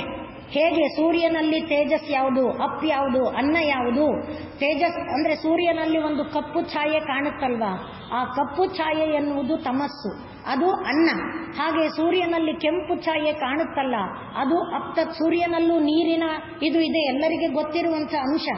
ಸೂರ್ಯನಲ್ಲಿ ತೇಜಸ್ ಏನಿದೆ, ಹಾಗೆ ತೇಜ ಅಪ್ ಅನ್ನ. ಒಂದೊಂದನ್ನು ವಿವರಿಸುತ್ತೆ ಛಾಂದೋಗ್ಯ. ದೃಷ್ಟಾಂತಕ್ಕೆ ಹೇಳಿದೆ. ಒಟ್ಟು ಈಗ ಮುರ ಅಂದ್ರೆ ನಾವೇ. ನಮ್ಮನ್ನ ಸುತ್ತು ಕಟ್ಟಿಕೊಂಡಿರುವುದು ಯಾವುದು? ತೇಜೋ ಅಬನ್ನಮಯವಾದ ಈ ಶರೀರ. ಆ ತೇಜೋ ಅಬನ್ನಮಯವಾದ ಶರೀರದ ಮೇಲಿನ ಮೋಹದಿಂದ, ಶಿಶುಮೋಹ, ಪಶುಮೋಹ, ಅನ್ನಮದ, ಅರ್ಥಮದ, ಅಖಿಲ ವೈಭವದ ಮದ, ಇದರಿಂದ ನಾವು ನಡ್ಕೊಳ್ತಾ ಇರುವ ರೀತಿಯಿಂದ ನಮ್ಮ ಮದವನ್ನ ಕತ್ತರಿಸಿ ಹಾಕಬಲ್ಲ ಸಾಮರ್ಥ್ಯ ಅವನಿಗೆ ಮಾತ್ರ. ಆದ್ದರಿಂದ ಅವನು ಮುರಭಿತ್. ಆದ್ದರಿಂದ ಮುರಭಿತ್ತಾದ ಆ ಪರಮಾತ್ಮನನ್ನ ನಾವು ಆಶ್ರಯಿಸಿದರೆ, ಮುರಭಿದಿ ಆ ಮುರವನ್ನ ಭೇದಿಸಿದಂಥ ಆ ಪರಮಾತ್ಮನಲ್ಲಿ ನೋಡಿ, ರಮಿಸುವುದನ್ನ ಮರೆಯಬೇಡ. ಪರಮಾತ್ಮನ ನಾಮ ಆನಂದದಾಯಕವಾದ್ದು. ಆದರೆ ಮೊದಲಿಗೆ ಒಪ್ಪಲ್ಲ ನಮ್ಮ ಮನಸ್ಸು. ದೇವರ ಸ್ಮರಣೆ ಮಾಡೋಣ ರೀ, ಅಲ್ಲೆಲ್ಲೋ ಭಜನೆ ನಡೆಯುತ್ತೆ, ಹೋಗೋಣ ಬರ್ತೀರಾ? ಇಲ್ಲಿ ಯಾವುದೋ ಒಂದು ಹರಿಕಥೆ ಇದೆ, ಕೇಳೋಣ ಬರ್ತೀರಾ? ಮನಸ್ಸು ಒಪ್ಪೋದಿಲ್ಲ. ಇಲ್ಲಪ್ಪ, ನಾನು ಮನೆಯಲ್ಲಿ ಟಿವಿ ನೋಡಬೇಕು, ನಾ ಸೀರಿಯಲ್ ಮಿಸ್ ಮಾಡ್ಕೊಳ್ಳೋಕೆ ಇಷ್ಟಪಡಲ್ಲ. ಇಲ್ಲ, ನಾ ಯಾವುದೋ ಫ್ರೆಂಡ್ಸ್ ಏನೋ ನೆಪ ಮಾಡುತ್ತೆ. ಆದರೆ ಒಂದು ಸಲ ಬಲವಂತದಿಂದ ಹೇಗೋ ಬಂದು ಬಿಟ್ರೆ, ಅದರ ರುಚಿ ಒಂದು ಚೂರು ಹತ್ತಿದರೆ ಆಮೇಲೆ ಆಸ್ವಾದನೆ. ಆದ್ರಿಂದಲೇ ರಂತುಮ್ ಅನ್ನುವ ಶಬ್ದವನ್ನ ಹೇಳ್ತಾ ಇದ್ದಾರೆ. ಚಿತ್ತ, ಮನಸ್ಸೇ, ಚಿತ್ತಕ್ಕೆ ಏನು ಅಭ್ಯಾಸ ಆಗಿದೆ? ಈಗ ನಾವು ಹೇಳಿದ್ವಲ್ಲ, ಕಣ್ಣು ಯಾವ ಯಾವ ರೂಪವನ್ನ ತಂದು ತಂದು ನಿಲ್ಲಿಸುತ್ತೆ, ಅದನ್ನ ನೋಡಿ ನೋಡಿ ಆನಂದಿಸುವುದು ಅಡ್ಜಸ್ಟ್ ಆಗಿದೆ. ಕಿವಿ ಏನೇನು ಶಬ್ದಗಳನ್ನ ತಂದು ತಂದು ಕೊಟ್ಟಿದೆ, ಅದನ್ನ ಕೇಳಿ ಆಸ್ವಾದಿಸುವುದು ಚಿತ್ತಕ್ಕೆ ಅಭ್ಯಾಸ ಆಗಿದೆ. ನಾಲಿಗೆ ಯಾವ ಯಾವ ರುಚಿಯನ್ನ ತಂದು ಕೊಟ್ಟಿದೆ, ಅದನ್ನ ಆಸ್ವಾದಿಸಿ ಆಸ್ವಾದಿಸಿ ಚಿತ್ತಕ್ಕೆ ಅಭ್ಯಾಸ ಆಗಿದೆ. ಯಾರ್ಯಾರ ಕುರಿತು ಮಾತಾಡೋದಕ್ಕೆ ನಾಲಿಗೆಗೆ ಅಭ್ಯಾಸ ಆಗಿದೆ, ಅದರ ಆನಂದ ಅದು ಚಿತ್ತಕ್ಕೆ. ಚಿತ್ತ ಅನ್ನುವ ಶಬ್ದನೇ. ಆದ್ದರಿಂದಲೇ ಚಿತ್ತ ಎನ್ನುವುದೇ ಒಂದು ಗೂಢ ತತ್ವ. ಮುರ ಎನ್ನುವಲ್ಲಿ ಚಿತ್ತ ಎಂಬುದು ಒಂದು ತತ್ವ. ಅದು ಯಾನಿಶಾ ಸರ್ವಭೂತಾನಾಂ ತಸ್ಯಾಂ ಜಾಗರ್ತಿರ ಸಂಯಮಿ ಇದೆಯಲ್ಲ, ಆ ತತ್ವವನ್ನ ಪ್ರತಿನಿಧಿಸುತ್ತೆ. ನಮ್ಮ ಚಿತ್ತ ಇದೆಯಲ್ವಾ, ನಮ್ಮ ಚಿತ್ತ ಬೆಳಗಿನಿಂದ ರಾತ್ರಿಯವರೆಗೆ ಈ ಇಂದ್ರಿಯಗಳು ಮಾಡಿದೆಯಲ್ಲ, ಯಾವುದು ಕೈ, ಕಾಲು, ಕಣ್ಣು, ಮೂಗು ಎಲ್ಲ ಮಾಡಿದ ಕೆಲಸ, ಆ ಕೆಲಸಗಳ ಫಲವನ್ನ, ಎಲ್ಲ ಇಂದ್ರಿಯಗಳು ಮಾಡಿದ ಫಲವನ್ನ ರಾತ್ರಿಯಲ್ಲಿ ನರನಾಡಿಗಳು ಹೊತ್ತುಕೊಂಡು ಬಂದು ನಮ್ಮ ಹೃದಯದಲ್ಲಿ ಕೆಳಭಾಗದಲ್ಲಿ ಒಂದು ಸಣ್ಣ ರಂಧ್ರ, ಅದನ್ನ ಪುರೀತತು ಅಂತ ಹೇಳ್ತಾರೆ. ಆ ರಂಧ್ರದೊಳಗೆ ಬಂದು ಇದು ಎಲ್ಲ ತುಂಬುತ್ತಂತೆ. ಯಾವುದು? ನಮ್ಮ ಇಂದ್ರಿಯಗಳು ಬೆಳಗಿನಿಂದ ಗ್ರಹಿಸಿದೆಯಲ್ಲ, ಆ ಎಲ್ಲವನ್ನ ಅದು ತಂದು ಅದರ ಒಳಗೆ ತುಂಬಿದಾಗ ಅದು ಚಿತ್ತ ಆಗುತ್ತೆ. ಅಂದ್ರೆ ಅದೇ ಸಂಸ್ಕಾರವಾಗುತ್ತೆ. ಅದೇ ನನ್ನ ನಾಳೆಗೆ ಕಾರಣ ಆಗುತ್ತೆ. ಅದೇ ನನಗೆ ಮುಂದಿನ ಜನ್ಮಕ್ಕೆ ಕಾರಣ ಆಗುತ್ತೆ. ಆದ್ದರಿಂದ ಯೋಗಿಗಳು ಏನು ಮಾಡ್ತಾರೆ? ರಾತ್ರಿಯಲ್ಲಿ ಕಾವಲು ಕಾಯ್ತಾರೆ. ಯಾವ ರೀತಿ ಕಾವಲು ಕಾಯ್ತಾರೆ? ಭಗವದ್ ಧ್ಯಾನ ಮಾಡ್ತಾರೆ, ಭಗವನ್ ನಾಮ ಸಂಕೀರ್ತನೆ ಮಾಡ್ತಾರೆ. ಆ ನಾಡಿ ಒಳಗೆ ಈ ಬೆಳಗಿನಿಂದ ನೋಡಿದ, ಕೇಳಿದ, ಆಡಿದ, ಮಾಡಿದ ಎಲ್ಲ ತಂದು ತುಂಬೋದಕ್ಕೆ ಅವಕಾಶ ಕೊಡಲ್ಲ. ಅದಕ್ಕೆ ಬಲವಾದ ಅಡಚಣೆಯನ್ನ ಹಾಕ್ತಾರೆ. ಆಗ ಚಿತ್ತತನವನ್ನ ಕಳ್ಕೊಳ್ಳುತ್ತೆ. ಅದು ಚಿತ್ತವಾಗಿ ಉಳಿಯಲ್ಲ. ಯಾವಾಗ ಅದು ಚಿತ್ತವಾಗುತ್ತೆ, ಆಗ ಅದು ನಮಗೆ ಮುಂದಿನ ಜನ್ಮಗಳನ್ನ ಕೊಡುವ ಸಂಸ್ಕಾರದ ಕೇಂದ್ರ ಆಗುತ್ತೆ. ಸಂಸ್ಕಾರದ ಕೇಂದ್ರ ಆದಾಗ ಅದು ಚಿತ್ತ ಆಗುತ್ತೆ. ಇಲ್ಲದೇ ಇದ್ರೆ ಅದು ಚಿತ್ ಅಂದ್ರೆ ಜ್ಞಾನ ಮೂರ್ತಿ, ಜ್ಞಾನವಾಗುತ್ತೆ. ಆ ಜ್ಞಾನವಾಗುವುದಕ್ಕೆ ಋಷಿ ಮುನಿಗಳು ರಾತ್ರಿಯಲ್ಲಿ ನಿದ್ದೆ ಮಾಡದೆ ಕಾವಲು ಕಾಯ್ತಾರೆ, ಧ್ಯಾನ ಮಾಡ್ತಾರೆ, ಜಪ ಮಾಡ್ತಾರೆ, ತಪ ಮಾಡ್ತಾರೆ. ಬೆಳಗಿನಿಂದ ಇದು ಗ್ರಹಿಸಿದ್ದನ್ನೆಲ್ಲ ತಂದು ಅಲ್ಲಿ ತುಂಬದಂತೆ ಕಾಯ್ತಾರೆ. ಆದ್ದರಿಂದ ಚಿತ್ತಕ್ಕೆ ಹೇಳ್ತಾ ಇದ್ದಾರೆ, ರಂತುಮ್ಮ ವಿರಮಸ್ವ, ಮರಿಬೇಡಪ್ಪ, ದೇವರ ನಾಮದೊಳಗೆ ಆನಂದಿಸು, ಅದರೊಳಗೆ ಮುಳುಗು, ಅದರೊಳಗೆ ಸಂತೋಷವನ್ನ ಅನುಭವಿಸು. ಹಾಗಾದಾಗ ಅದಕ್ಕೆ ಹರಿಚರಣ ಅಮೃತಕ್ಕೆ ಸದೃಶವಾದದ್ದು ಇನ್ನೊಂದು ಉಳಿಯೋದಿಲ್ಲ. ಹರಿಚರಣ ಸ್ಮರಣಾಮೃತೇನ ತುಲ್ಯಂ ನ ಜಾತು ಜಾನೆ, ಎಂದು ಕೂಡ ನಾನದನ್ನ ನೋಡಿಲ್ಲ. ಸರಸಿಜ ನಯನೆ ಸಶಂಖ ಚಕ್ರೇ ಮುರಭಿದಿಮಾ ವಿರಮಸ್ವ ಚಿತ್ತರಂತುಂ ಸುಖತರಮಪರಂ ನ ಜಾತು ಜಾನೆ ಹರಿಚರಣ ಸ್ಮರಣಾಮೃತೇನ ತುಲ್ಯಂ. ಮಾಭೀರ್ಮಂದಮನೋ ವಿಚಿಂತ್ಯ ಬಹುಧಾ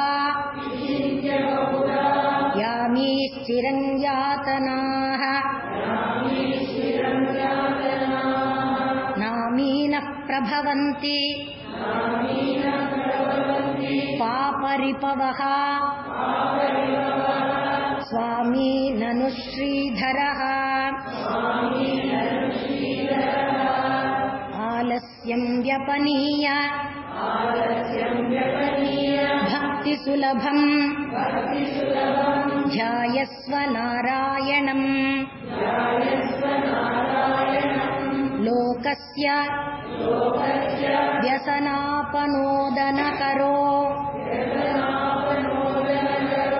ದಾಸಸ್ಯ ಖಿನ್ನ ಕ್ಷಮಃ. ಜಯತು ಜಯತು ದೇವೋ ದೇವಕೀ ನಂದನೋಯಂ. ಜಯತು ಜಯತು ಕೃಷ್ಣೋ ವೃಷ್ಣಿವಂಶ ಪ್ರದೀಪಃ. ಜಯತು ಜಯತು ಮೇಘಶ್ಯಾಮಲಃ ಕೋಮಲಾಂಗೋ. ಜಯತು ಜಯತು ಪೃಥ್ವೀ ಭಾರನಾಥೋ ಮುಕುಂದಃ.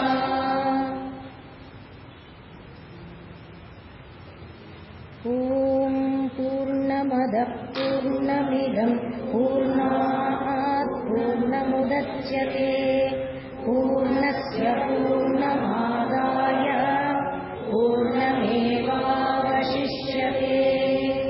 ಓಂ ಶಾಂತಿ ಶಾಂತಿ.